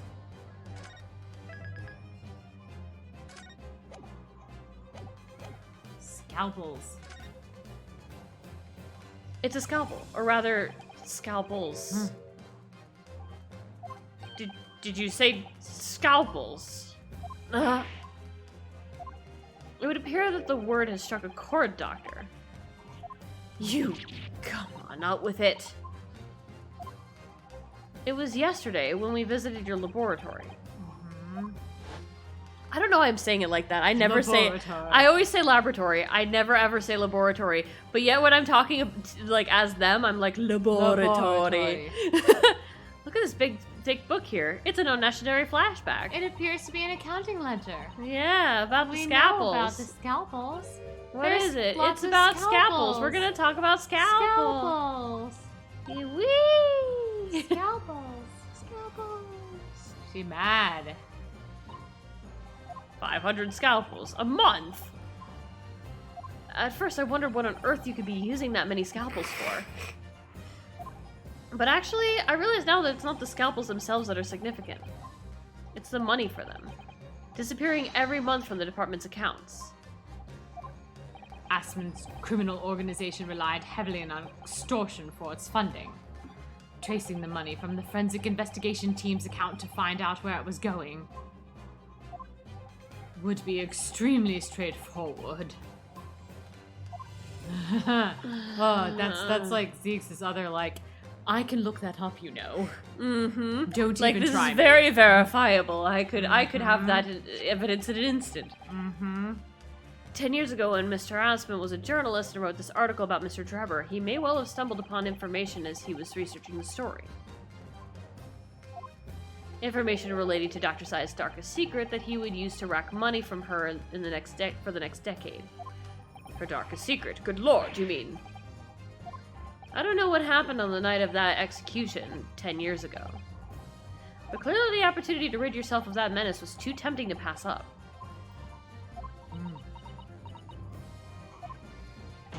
So in the end, you weren't coerced at all, were you? You did end it entirely of your own free will. You stabbed Mr. Asman in the heart with all your might. To silence the blackmailer who knew your dark secret forever.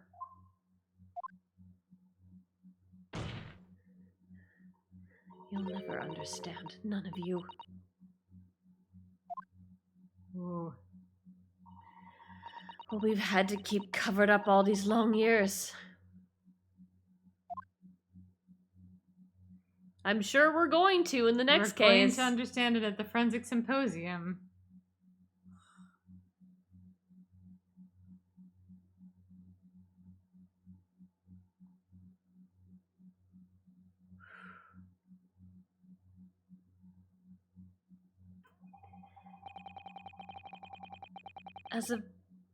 As very little of the machine remains after it was ripped apart by the bomb, the truth of this case can never be properly established unless you speak out.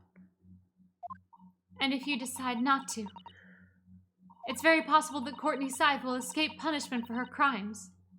Please, sir, own up to what you've done and tell the court the truth about what happened.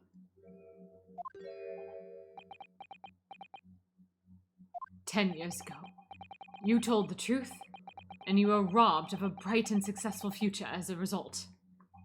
I can certainly understand your bitterness and your consternation now. However, this is surely the chance you've been waiting for, to sever the hold that fate's had over you all these years.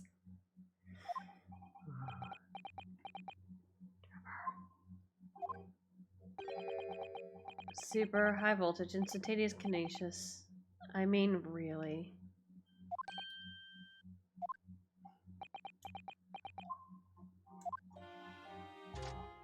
It's the addle-brained mock scientists that are the worst, you know. They don't recognize the fact that they don't have any talent. They can't even get that right. And so they end up chasing impossible dreams, having unbridled faith in their abilities. They go on and on about their wonderful hypotheses, and their stupid eyes shining like a little child's. They make me sick. I can't abide their foolishness. Careful, Mr. Drebber. I was particularly pleased with the kinesis machine. I made it for quite a show, didn't I? Didn't it? It made for quite a show, is what I meant to say. So you admit it. You admit that it was nothing more than a sham made for the purpose of killing the victim. Yes, I admit it. I did it all in the name of revenge. Revenge for the future that Mr. Asman's article had deprived of you 10 years earlier. But the revenge you sought didn't stop at Asman, did it?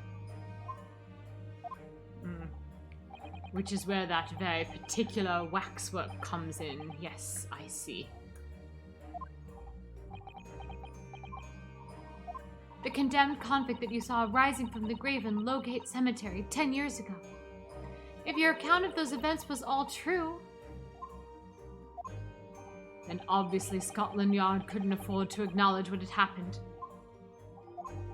even if it meant discrediting a bright young man and crushing any future career he might have had.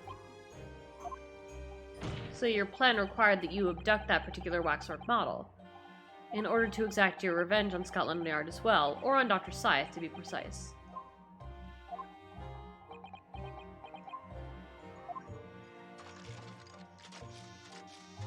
Can you do the history? Can you scroll up a bit? Where? A little, yeah. This is good. Okay, I got it.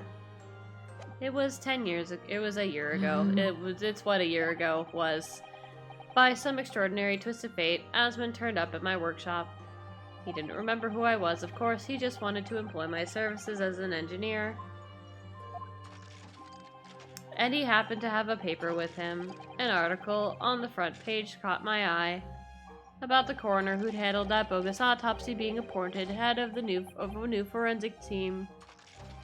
When I learned that news, my cognitive processes started to devise the plan. What a horrid tale. He robbed me of my future, so I wanted to use the man's own wiles against him for revenge. And have that Scotland Yard eating out of my hand at the same time. I wanted them all to suffer the same humiliation I'd had to suffer. I think you succeeded, man. Yeah, you did a pretty fucking good job with that one. Humiliated Scotland Yard. Yeah, good job. Congrats. You did the thing. Your actions against those who ruined your future were justified as revenge. At least to yourself.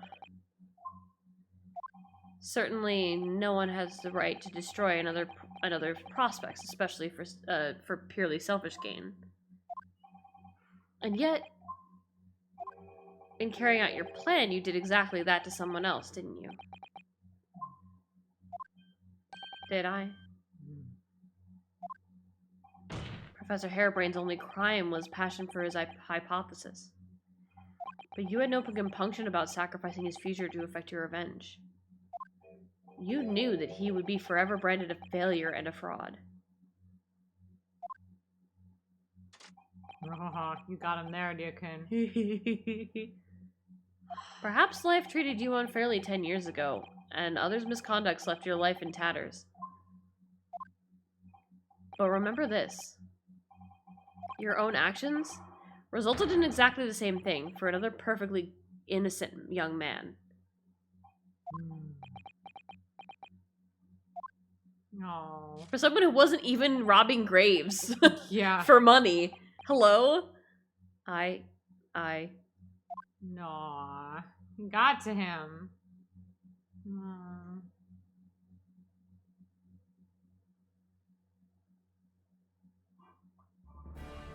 Lord Van Zeeks, what of Dr. Scythe?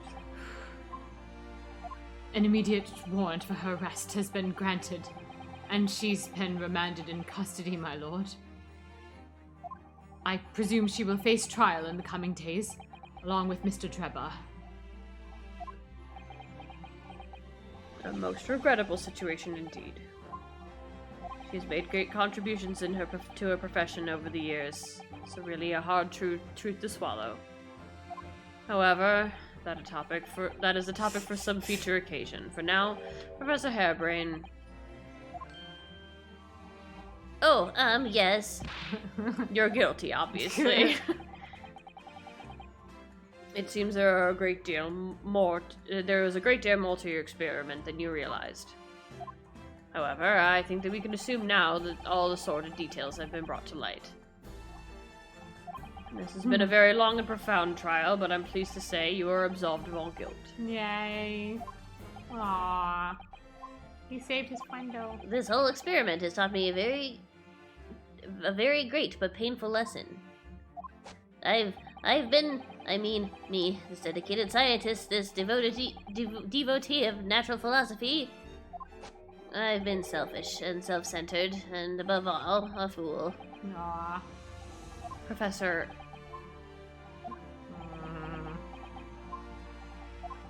I've spent my life thinking about nothing but my research. misguidedly believing that I can do whatever I set my mind to despite my lack of talent. Yeah. And the worst of it is, in the process, I've caused others pain and misery. Others who are far, far greater people than I. No, Professor. That's not true. What? Don't tar yourself with the same brush as Drebber. What happened was his doing and his alone.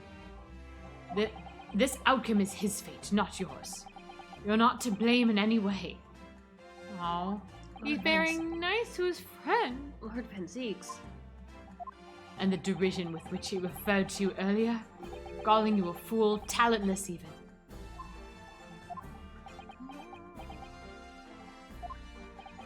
The man has no idea.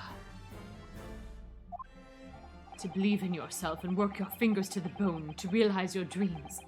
That's laudable, not laughable. No one has the right to deride another for such choices. Oh, Zeeks. what a good boy! Oh, he's a good friend to the Oh. end. Thank you, Baroque. Oh. Oh. So, ladies and gentlemen of the jury, Oh, right, there's still a jury. yeah, Yes, my lord. this court's expectation is that you find the defendant not guilty of this charge with which he stands accused. I presume there are no objections? None, my lord. None for me, my lord. Certainly not. This trial has really made me think, but this is the right decision. It's all been proven methodically and rigorously. I have no misgivings whatsoever. Thank goodness we didn't really have to deal with the kid. Oh, what's that you done, Is it over? I don't know what's become of the yard these days. I don't recognize the place. Very well. In that case, I hereby pronounce the defendant Holy fuck. not guilty! Fucking finally! Hooray! Wow. Whee! Went through that entire case with the apprentice right there. All he did was dodge Zeke's yeeting. Yeet. Yeet! Court is adjourned. Oh god. It's over. That was some trial.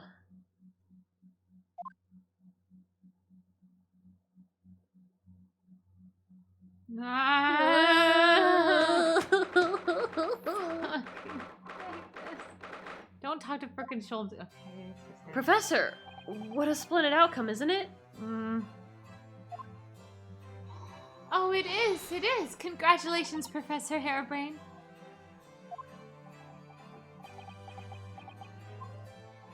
Mr. Naruhodo, Miss Usato, I am truly beside myself with gratitude. How can I ever thank you enough? Nah. I'm just glad it's all been cleared up. That you realized you were just caught up in a bad situation. Poor guy.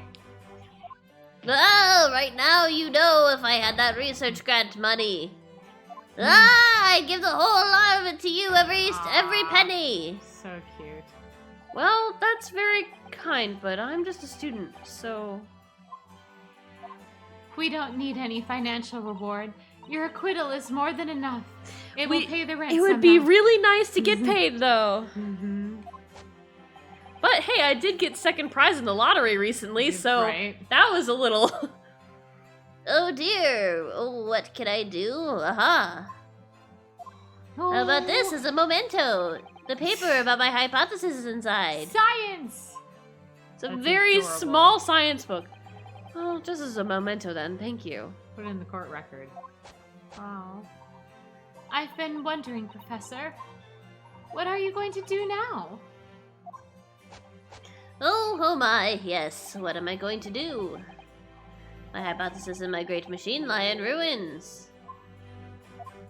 But still, it's been too long since I was last in London, so perhaps I'll enjoy some sightseeing. I must explore the Great Exhibition whilst I'm here too, to see if new inspiration hits me. Oh yes, that's a wonderful idea. I can't allow that. Yeah, there's the man. Wait, can you history? Ugh. That was a... I can't allow that. Mm-hmm. Lord Van Zeeks, what are you doing in here? Baroque! I'm sorry you had to go through that, Albert. Well, if I'm honest, it was terrifying. You were like a great demon behind your bench there, snarling down on your prey.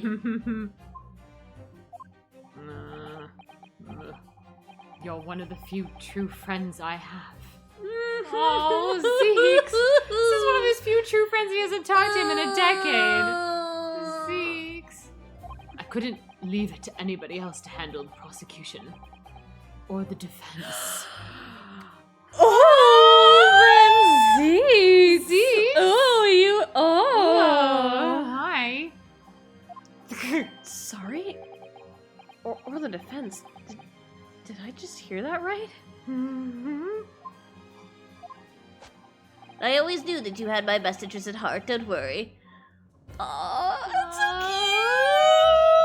so cute, so cute. He had his trust in it. You Trusted you can to handle the case. How about you show me around while I'm here in town? It's been a long time since we left university. We have a lot to catch up on.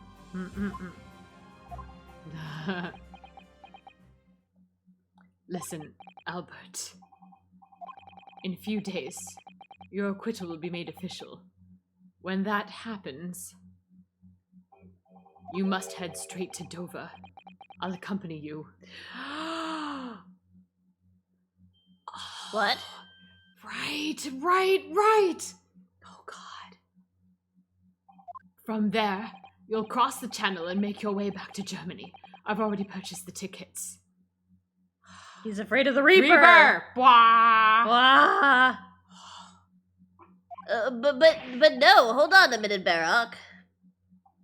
What about the great exhibition? This is the chance of a lifetime for me. I want to look around. No sightseeing, Albert. Give up on the idea. Can you hit the history? I missed that. This is really good. Okay. No sightseeing. Sometimes it's hard to see any warmth in those eyes, Baroque. No. Lord Van Zeeks. What's all this about? 2 and 2 together, man. Right. Rub those 6 brain cells together now. Unnecessary precaution. Yes, I think I understand. You do? Well, Iris told me that when you met Lord Van Zeeks at his office some days ago, he asked how Mr. Natsume was doing. Yes, that's right. I remember being surprised at the time and thinking it was nice of him to ask. Aww. The point is, Mr. Natsume is still alive and well. Even though it's been more than 6 months now since he stood trial with the Reaper as the prosecutor.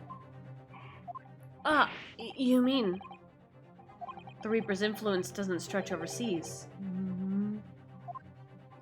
Those in the Reaper's sights meet their ends days or sometimes months after their acquittal. That's been the pattern up to now. But of course, we know that both Mr. Natsume and Gina were completely innocent. True. And perhaps that governs the Reaper's actions. The truly innocent are spared. But I don't want to take any chances with a close personal friend.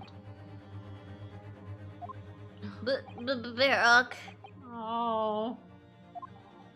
Like the mustached Nipponis, this man should leave the country without delay. That's why I'm packing him off to Germany at once. Right. Oh. Does your friend-shaped package get any say of No! friend-shaped package? Friend-shaped package. I could be your friend-shaped package. I could be your My package. more than friend-shaped package. Was this your intention all along then, Lord Van Zeeks?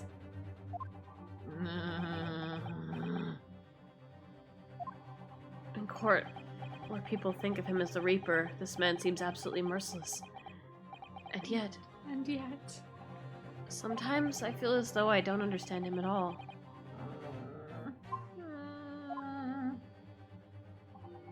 It's time to go, Albert.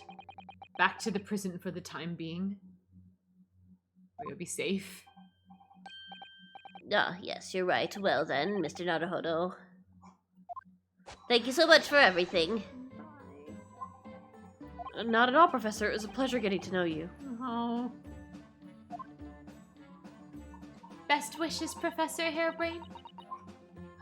Well, once the dust is settled, you must come and visit me in Germany. Aw. Anyway, goodbye for now. Oh.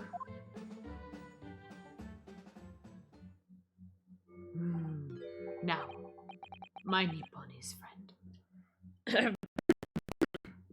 Do I look okay, Susato? Yes. Oh, yes. I thought you'd gone too. Okay. Alright, okay. We have matters to discuss. Can you spare me some time? Yeah, you want to talk with me? I'll be waiting in the courtroom in 10 minutes. Oh god, what the fuck's going to happen? Okay. Well, that was strange. For some reason, I didn't get that sense of impending doom as he walked away this time. No. The enigma, Barock Van Zieks. What does he want to discuss, I wonder? Yes, I will be your top. The answer awaits in the courtroom, I suppose. Here goes then.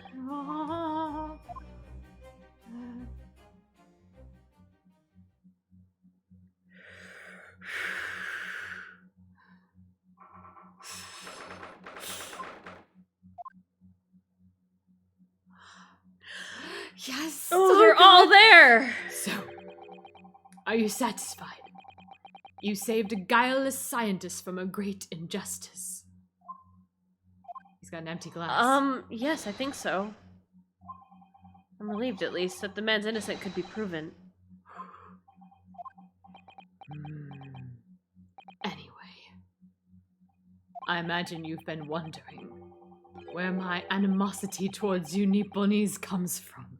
I have, actually! Indeed. Can we talk about it? Indeed! Am I actually going to learn this? Well, at first I thought you just didn't like me. Mm-hmm. I imagine you saw me as a pretentious child from an unimportant land who had no business being here. You would be right. But now I think differently.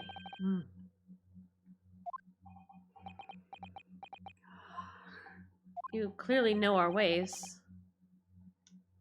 So I would guess that some specific incident led to your thorough dislike of my race. Will you tell me what happened, please? Seeks. The professor. I thought I'd never hear that name in this courtroom again, to be honest.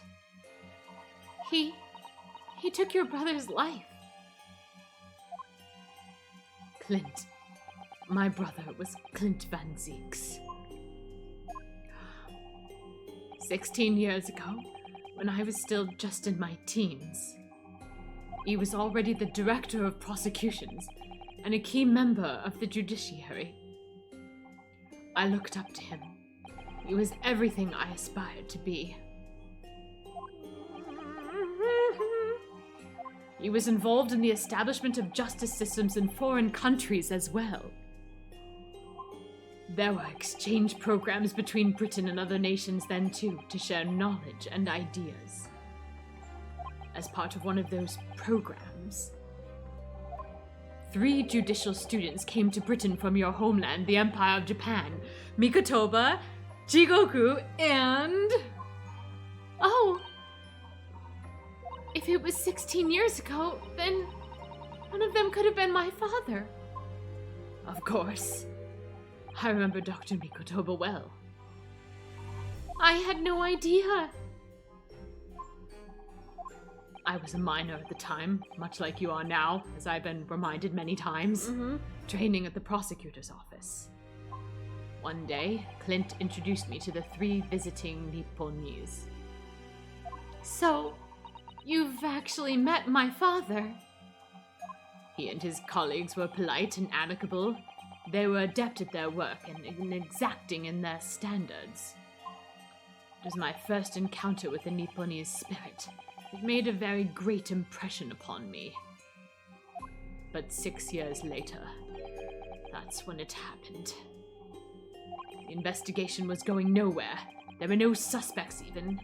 Just an ever-growing list of victims. And in the end, my brother became one of them.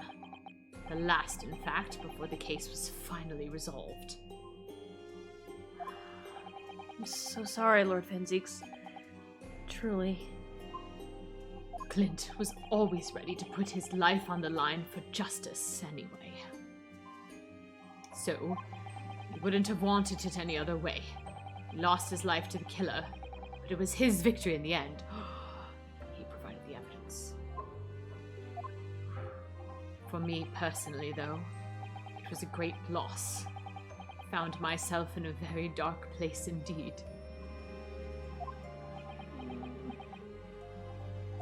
When I finally found out the killer's identity, the reason why no one had been able to catch the man sooner ceased to be such a mystery. He'd been hiding in plain sight all the time. In plain sight? Are you aware of political events 10 years ago? It was a period of extremely sensitive diplomacy between the British and Japanese empires. A new treaty was being forged, I think. Correct. The Anglo-Japanese Treaty of Friendship and Navigation was being concluded. The leaders of both countries were deep in extensive political discussions. Which is why this particular killer's appearance in court was conducted as a closed trial. If the British public had known the identity of the killer, not only would the treaty have been in jeopardy, but our 2 nations could very well have ended up at war. What? A war? Between Britain and Japan? But that would mean... Oh my... You mean to say the professor was...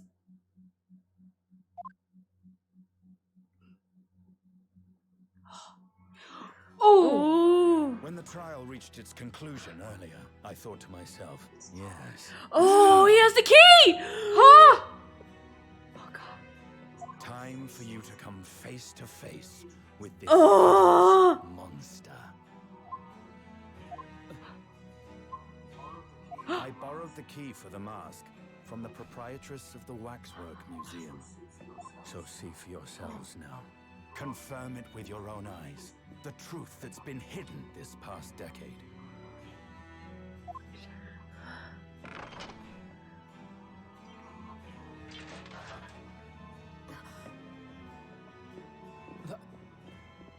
That's the professor? Yes, that's him. Until now, the thought never even crossed my mind. That the mass murderer, whose crimes shook Britain as never before, was Japanese. Wait a minute. That It's the face, judge, isn't it? I feel as though I've seen it somewhere. It's strangely familiar. Cosima! No!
Kazuma Asogi. After a whole year, finally his memories return. In the worst possible way. No! Oh, fuck! Oh, Jesus! Holy shit! Stood there before me.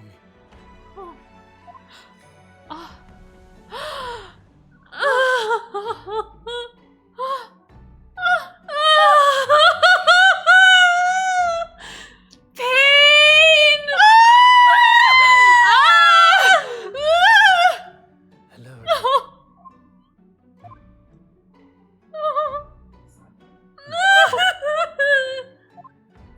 Kazuma-sama!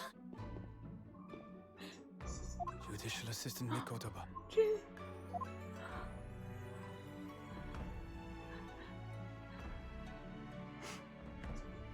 It's been a very long road. Thank you. Thank you for guiding my friend here.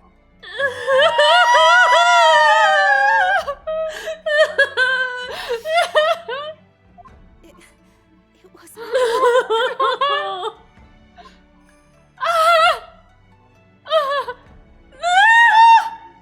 I knew you wouldn't die that easily. Kazuma.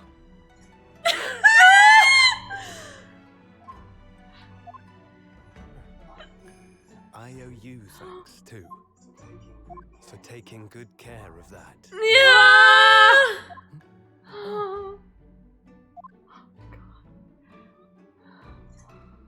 Karuma, the great blade of the Asogi clan, passed down through the generations.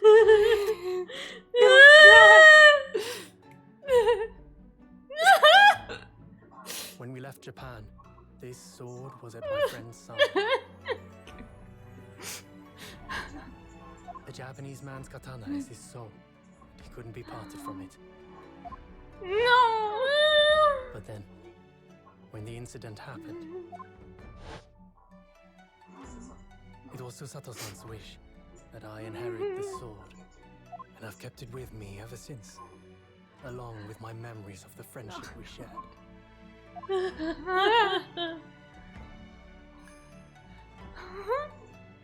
With this by my side, I always felt that you were watching over me somehow.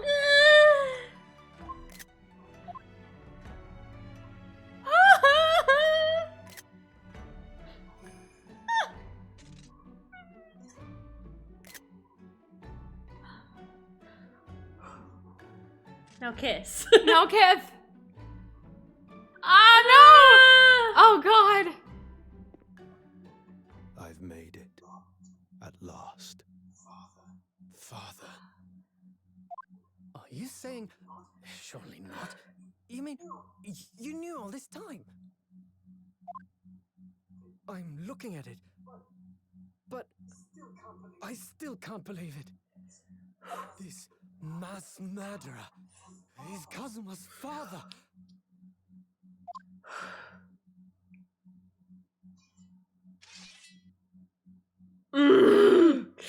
Oh! The shaking of that sword! Oh, he hates him!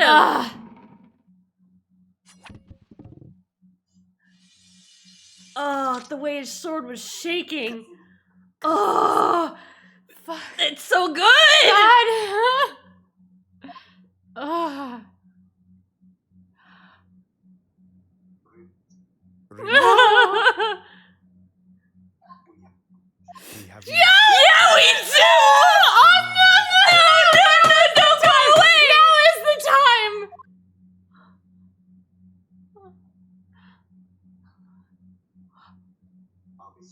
No! seeing you. See me now! Kazuma!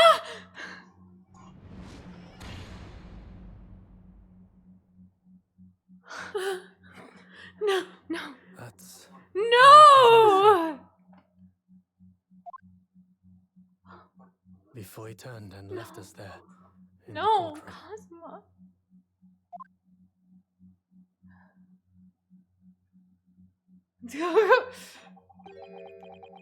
So he's the living afterimage of the man who took my brother's life, is he? Yes, Kazuma Sogi, my best friend. 3 months ago, when Lord Strongheart introduced us, I had an inkling there was something there. Some connection. But why did Lord Strongheart do that? Why didn't he make Kazuma Lord Van Zeek's apprentice? And when he was suffering amnesia too? The man was apprehended, even executed. But his legacy just won't die. That's the sad truth. Anyway, that's all I had to say. Thank you for meeting with me as I asked.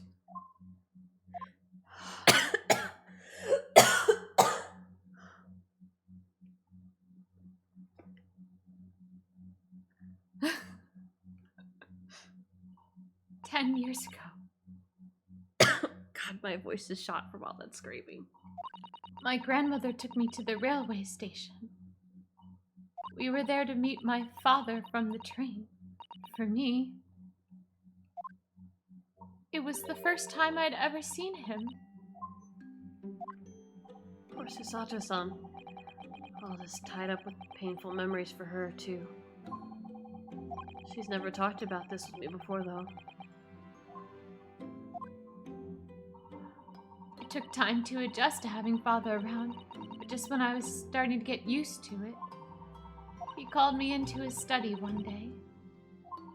He told me that a great friend of his had passed away in London, and that the friend had left behind a son. A boy, 7 years my senior. Father told me the boy had made a promise to his late father, so he was studying to become a defense lawyer. I wanted to help, so I studied to become a qualified judicial assistant. As I'm sure you've worked out, that young man's name was Kazuma, Asogi Kazuma-sama. So you see, that's how he and I met.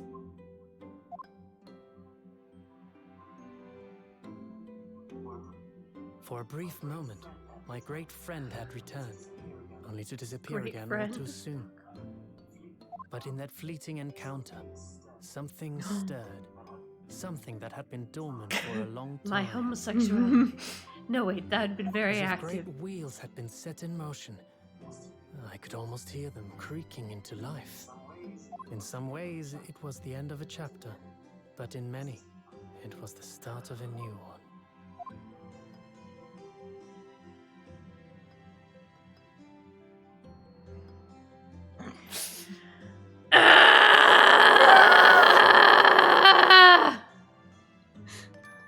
The demasking! Demasking! Hooray! We did the thing! What the fuck? Fuck. Yeah. Twisted Karma and his last bow. Whew. Cool beans. Okay. Yeah, okay, cool beans. Alright, that was fun. Hey, let's find someone to read, how about? Hey, that was fun. Let's see.